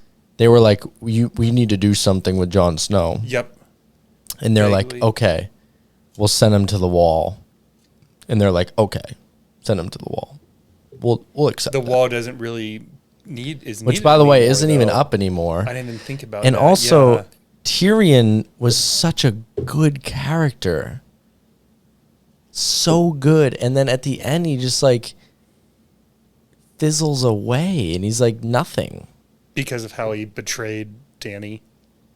No, not even that. Just like his script, like in the last season. He was just like his first 5 seasons, his character just had so much depth to it. Yes, he did. And then I felt like towards the end, it was just like I don't really know what his role was. It was like, have you ever seen that picture of that horse? It's like the horse is really well drawn and like built. And then the end of the horse, like the tail is, and like the backside of the horse is like a noodle, like a scribble. It's like a great picture. And then the end is like a kindergartner finished it. Okay. That's that's what a Game of Thrones was to me. Yeah. It's just, I don't know, man. There was a lot about it that I just didn't make sense to me. Not that it has to make sense. Like I'm all for like a different ending that surprises me, but those guys didn't do a great job. And then when I found out that they rushed it to do the Star Wars thing, right. I was pissed because it was such a good show. It's like this is a masterpiece right here. You can't fuck this up. And then they did, and they went to do Star Wars, and now it's like, man, I would love to like have George Martin finish the novels so that we could see the real ending. Is he working on them? So the last one came out in 2011. Oh, fuck. Long time, and he's like 73. So there's speculation that he won't finish because he's got 2 books left. He's 73 now? Yeah, he's in his 70s. And he's like, he doesn't look great. Like, he's not like a 73-year-old who's like fit. Like, so if he doesn't finish them, then this is the ending we get. If he finishes them, this is the show ending, and we can look towards the book and say, this is what was supposed to happen. Yeah. He could really set the record straight. But people think he won't finish them. Did you read the books? No. They're good. I'm waiting because I don't want to read them and then have him not finish them, and then I'm just sitting there. If he finishes them, I'll read them. I do have to ask you this. I agree with you. Season whatever, the last season of GOT, not great. There's a lot of flaws. Suspend disbelief is what I would keep telling myself over and over. But one of my favorite scenes in the show, if I had to pick out like 10 or something, this would probably be one of them. Do you remember the scene before the Battle of Winterfell where Brienne gets knighted by Jaime? So it starts off with Tyrion, and I think it's just Tyrion and Jaime are having a drink in front of the fireplace the night before they battle the White Walkers. Yep. And then like Brienne comes in, and then who's the wildling that loves Brienne? The guy with the beard. Oh, Thorman. He came in. Tormund. And so one by one, like some main characters come in, and now we have like 9 people drinking beer in front of the fireplace the night before the day they think they're all going to die. Yeah. And it ends with Jaime knighting Brienne. Yeah. And that whole scene and that conversation, I was just like, oh. Yeah. This is so good. There were scenes, dude. There were scenes that I thought were great. You know, and those guys added scenes to the first couple seasons that made the show better, in my opinion. So they had their scenes, definitely. But to finish the show I'm shitting on these guys, but that's a hard task, man. Like, you have to wrap up the greatest show that's ever been created. And you're not the original And you're writer. not the writer. So, but they had some good scenes. Like, there was one of the scenes that was implemented in the show that was not in the books was Tywin and Arya. Those scenes where she's like his servant. Those aren't in the book? They're not in the book. I love those scenes. I know.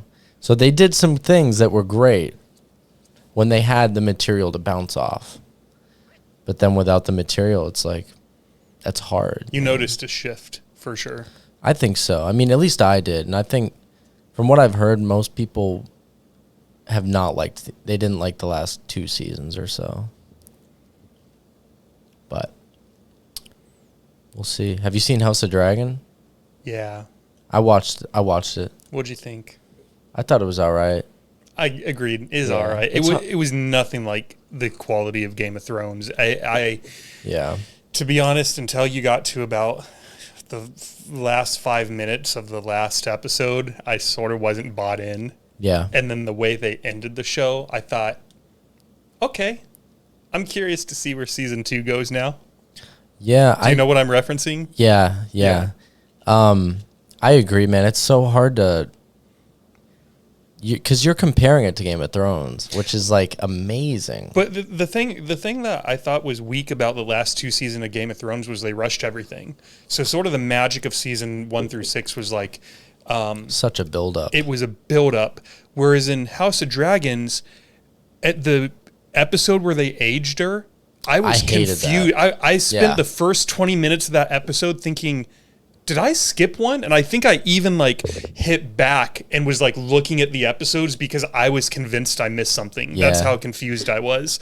Yeah. So I almost felt like 1 season of House of Dragons is 3 seasons of Game of Thrones. Completely. Yeah, totally. And I agree, man. Like, the skip ahead, I hated it. Mostly because I actually liked her character. Mm-hmm. Then they skipped her ahead. I'm like, that was the only character I really liked. And now it's like she's not there anymore. But also to play on another reason why Game of Thrones, the ending sucked, in my opinion, was all this build-up. White Walkers, build-up. 6 seasons, build-up. And then 1 episode of the fight. And, like, the White Walkers are gone. It's like, that was it? All this build-up for that? And also the plot armor was crazy in that fight scene. Plot armor? Yeah. What's that? Plot armor is like the character's like immune to death because of their character. Like unrealistically like can't die. Oh, you're saying just the way that Plot Arya armor. Like ended they it have was like- armor on them, like their character is just like unkillable. and then Arya just killed him in a second. Well, just that fight scene, like there's so many instances where like someone was almost dead and then like they lived, you know, like I feel like more people should have died in that scene. It was such a big scene and like the only person who died was like Jorah, Ser Right. Jorah. That was it. To be Everybody honest, else lived. to be honest with you, the way I thought the show was going to go, I thought we were finally going to get a show. The only thing I could think of was Friday Night Lights the football movie where it ended with the team losing? I'm asking you. Are you familiar? I saw that, but it was such a long time ago. So I thought we were finally going to get a show where everyone died. Because I feel like there's always a loophole. Yeah. And like the good guy comes on top. Right. So in whatever season it ended, the season ended with the White Walkers getting through the wall. I thought that was a foreshadowing of like, oh, fuck. No one's going to be on the throne. Like, we're finally going to have a show where Cersei dies, Jon dies, everyone fucking dies. And then, to your point, in one episode, it was just like, oh, they're gone. Problem solved. Yeah, man. I know. And that was like, so many people survived in the end. Well, even the army. Like, how did she have an army one episode later to go attack King's Landing? We saw it everybody die except the main characters. Yeah. And then one episode later, she's marching on King's Landing with 10,000 troops. And I'm like, where were these? Yeah. Where were these dudes? I know. During the fight. It's just like there's so many holes. Like there's so many moments where you're like, this is not realistic, you know? And to me, I know it's a fantasy and all, but still, like, it has to be believable. And it just didn't feel believable to me. Like, most of the shit that was happening in the last couple episodes, it was just like... And then they made Bran master a coin. Like, this guy can't fucking count. Like, he's master a coin now. I love Bran, but, like, should not be master a coin. I don't know. There was just so many moments like that. And to compare it to the first 5 seasons, dude, there was, like, no moments where you didn't think it was believable. It was just flawless. It was. It was, like, perfect. You know? And that's because they were going off books from a guy who is 70 years old, or 60 at the time, who's been writing his whole life. And there's so much depth to his characters because that's why the show fell off. You have a prolific writer, George Martin, hand his show off to 2 guys who write for television, who don't write novels, who don't have the experience to be able to write like he does, that depth that he puts in it. It'd be like an incredible musician Francis making the first 3 minutes of a song and then giving the last minute to like some beginner player. Right. Or novice. That's a good analogy, and actually. You would see a difference. You would hear it. It would be crazy. That's a good analogy. Yeah. And that's what that show was like. Well, since we've been shitting on them, we feel we need to give them a compliment. Not really a compliment, but just because I'm curious. Who was your favorite character? Oh, man. You have to pick one. My favorite character. Oh, man. That's so hard. Especially because you forget, like, there's characters that are only in there for, like, 1 or 2 seasons. Like, who's the guy that was in The Last of Us who played... I haven't seen that.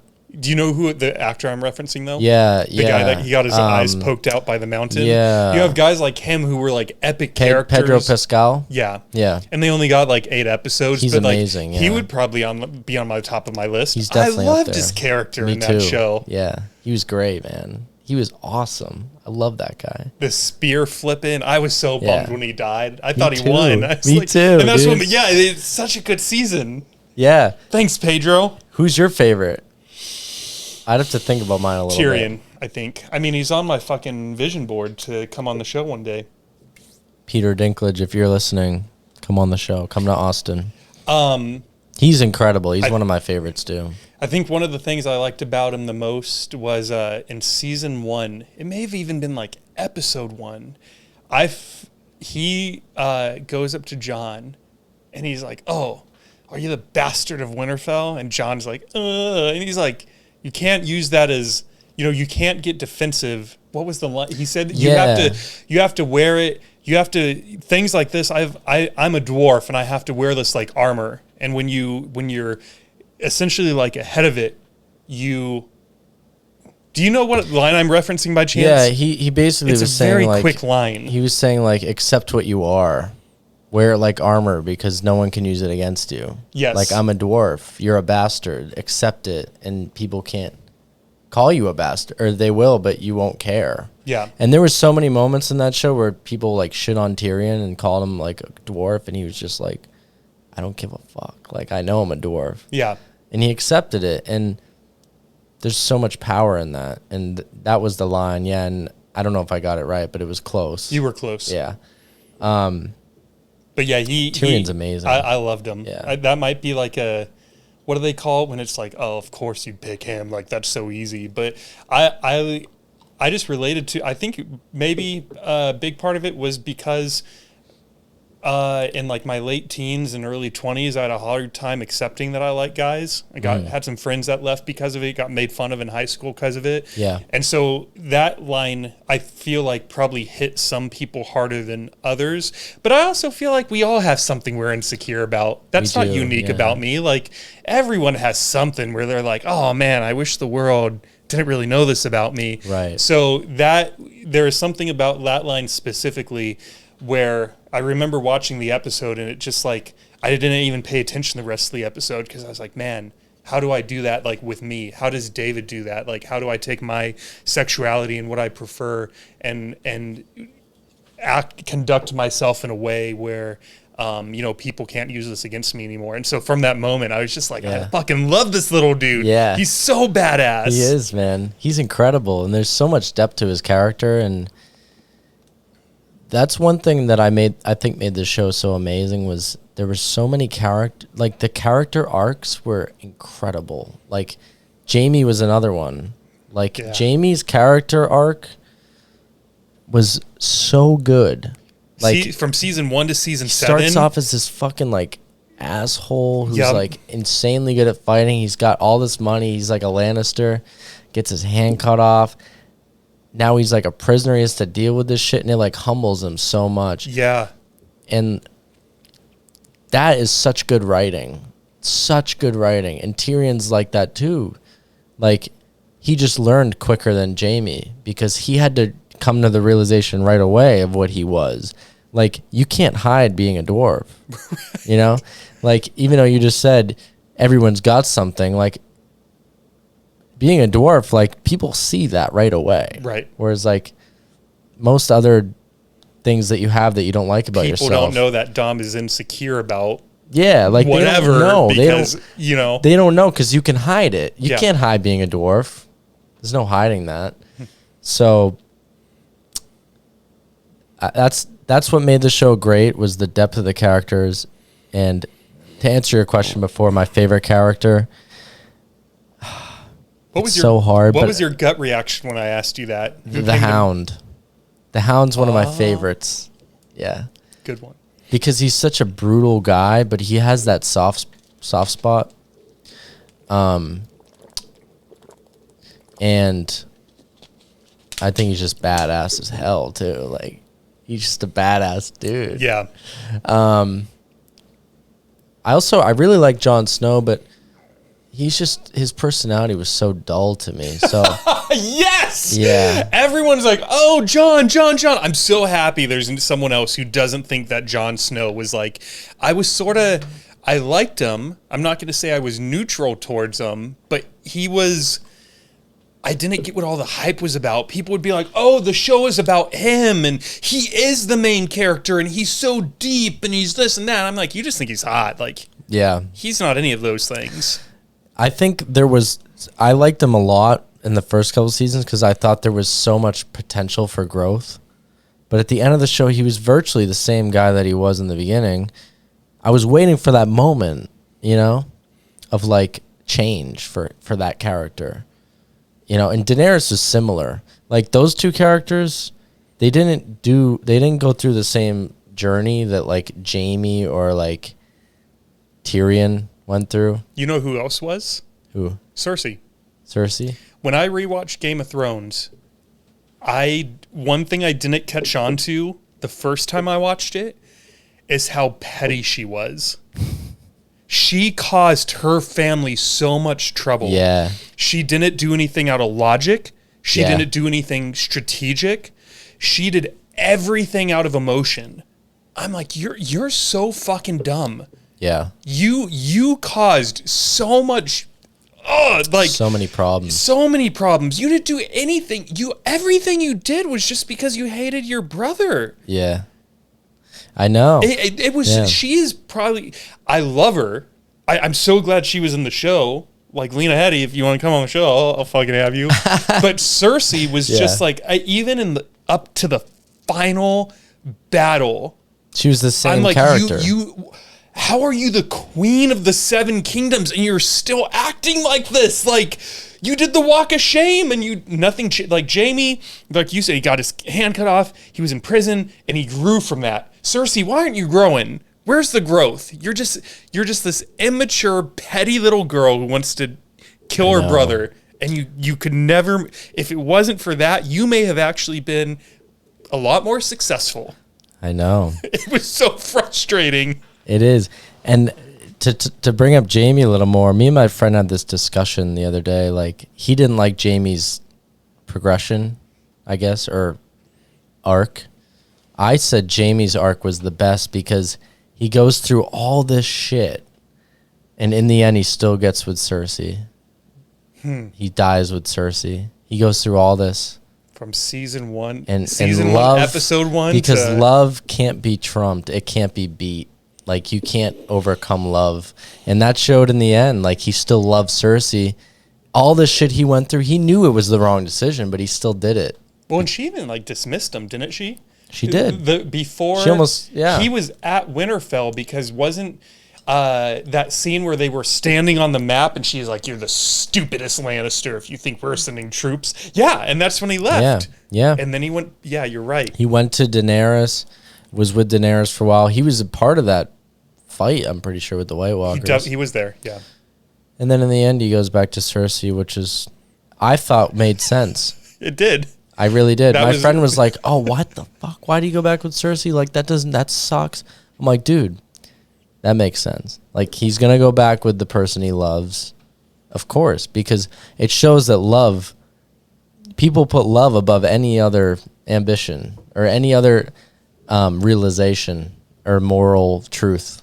You know, love, because it's such a strong feeling, you can't get rid of it. And Jaime was such a complex character, and it showed in the end. Two of my other favorite characters, though, I like King Robert a lot.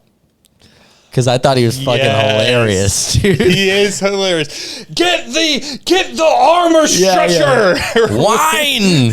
You go, whine. He was perfectly cast. Oh, yeah. I don't even know who that actor's name is. He fucking crushed it. Yeah. Dude, he was so good, dude. He was so funny. And he's probably what I would have been if I was a king. Like, we're at peace and I'm just going to get drunk. Right. You know, like, I'm king. Like, also, this might be looked down on by some people, or they might not understand this. One of my other favorite characters was Tywin. I fucking love him. I didn't agree with a lot of things that he did, like the way he handled his children and shit. But, dude, he was like a fucking beast. Like, he was like, he knew how to play the game so well. Like, he was in control.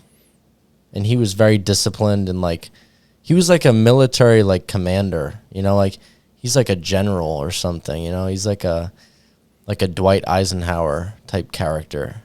And his biggest flaw was that he couldn't accept his son, you know. The way when we meet him, he's carving up a deer. And I love that because you know he could be having one of his many servant soldiers, whatever you want to call him. Like, he's the top Lannister, and he's just fucking carving this thing up. And there's something about that scene, I can't even really put words to it, but just like the way he was talking to Jaime and was telling Jaime, I don't know if you remember, but he's like, you need to, you know, like, get married and leave the armor and step into who you're meant to be, as he's fucking skinning this deer himself. And I remember the first time I saw that, I was just like, who is this guy? Like, this is a powerful man. It's an incredible introduction. And that, I don't think that was like, that was a couple episodes in. Like, we didn't know who he was. We hadn't seen it. I'm 99% sure. That was the first scene, And it was like episode 5, 6, 7, 8. Like, we were a decent way into season 1, because that means Jaime had already attacked Ned Stark and speared him in the calf. And ran away from King's Landing. Robert would have already been dead. So that was like episode 8 or 9. That was late in the season, And he was like, dude, I remember some of the shit he said. He was like, attacking him was stupid, you know. I can't do the accent. He's like, attacking him was stupid. Lions don't concern themselves with the opinion of sheep. You're a Lannister. Act like it. And he walked out the tent. It's like, damn, dude, who is this guy? Imagine having him as a dad. Should be miserable.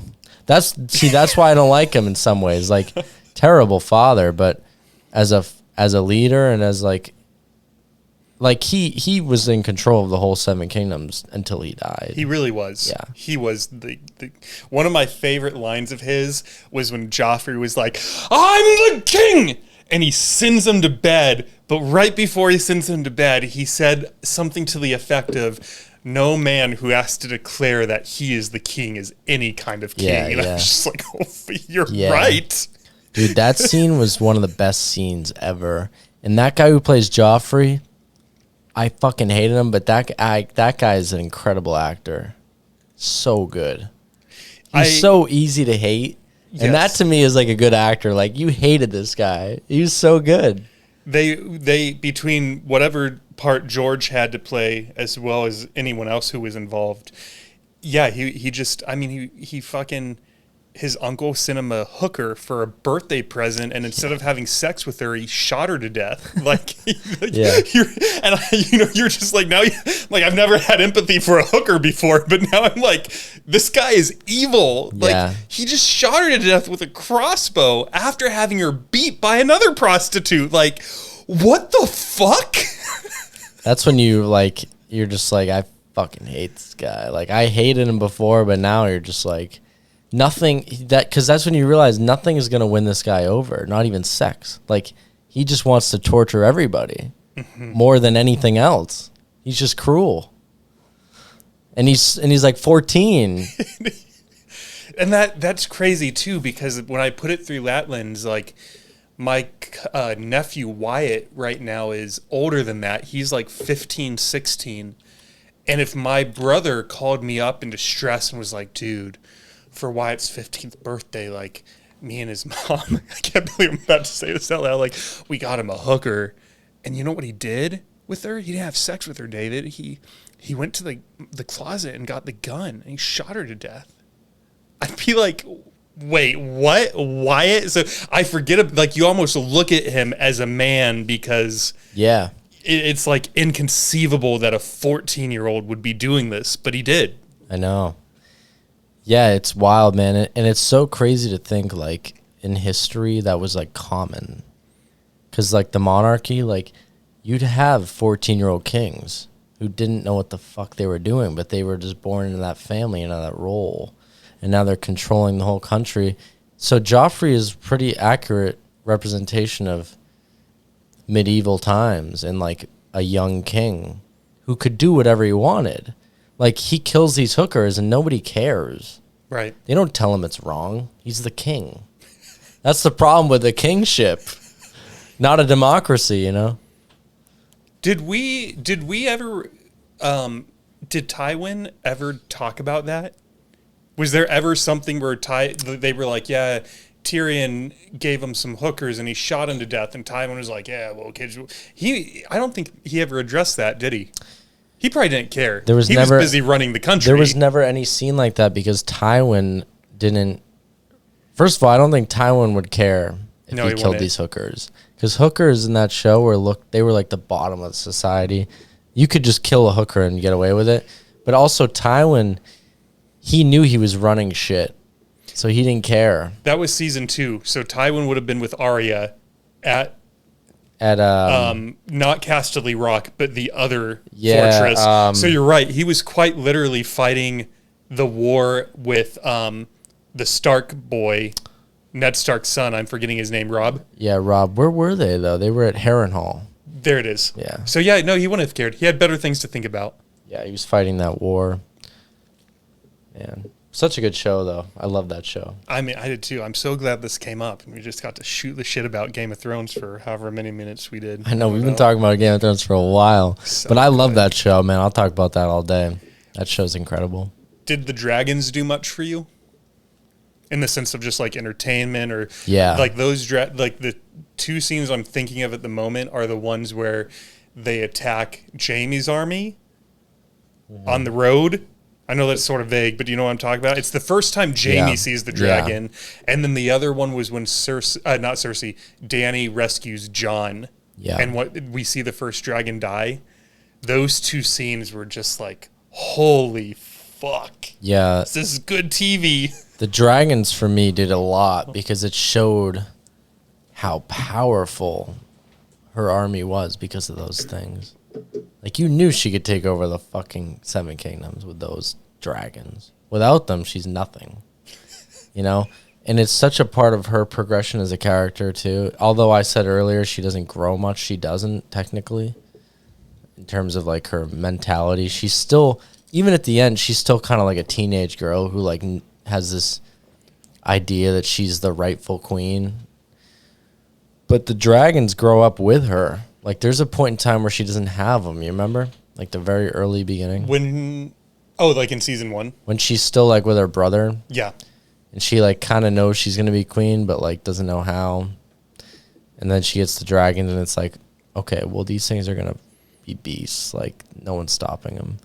And then every season they get bigger and bigger. I enjoyed that. Yeah. Yeah. I thought it was cool. I liked the dragon. That's what I liked about the show, man. It was very realistic in terms of the history and medieval times. Like, you could compare it to, like, a time in history. Yeah. But also you had that sci-fi kind of aspect, like the dragons and the White Walkers and like some magic. The dire wolves. Yeah, and like even like the lady in red. Yeah. Melisandre and like Jack and Hagar. Like, is that the guy with the flame sword? The faceless man. Yes. Yeah. So you had these elements, and you know what? They weren't really explained very well, but it didn't matter.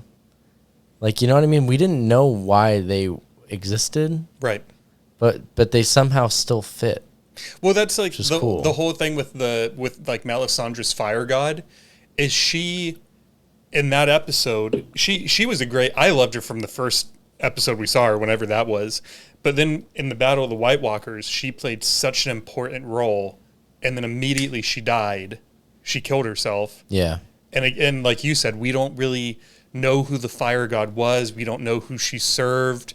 We only met one other red woman. Remember that? A different Melisandre showed up to Dany's.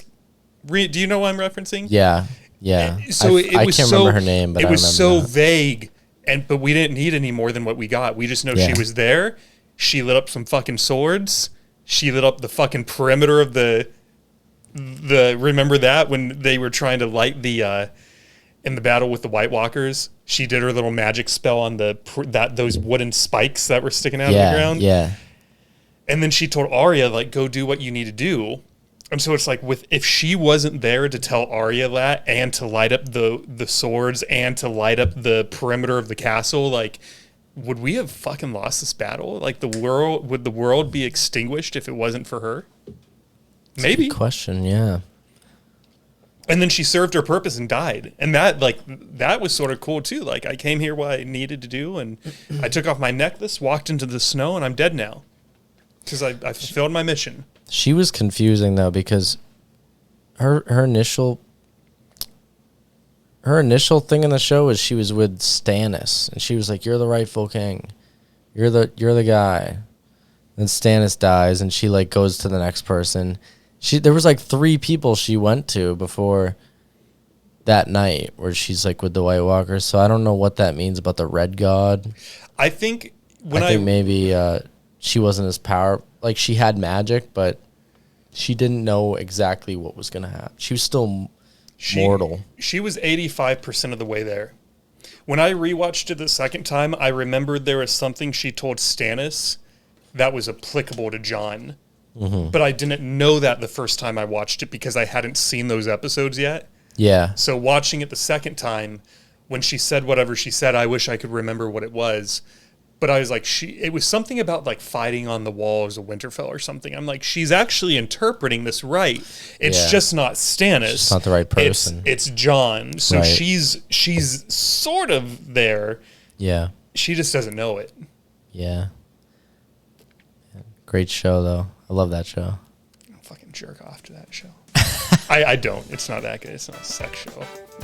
But no, I enjoy it very much. I'll probably watch it again at some point because it's so good. It's killer, bro. Love that show.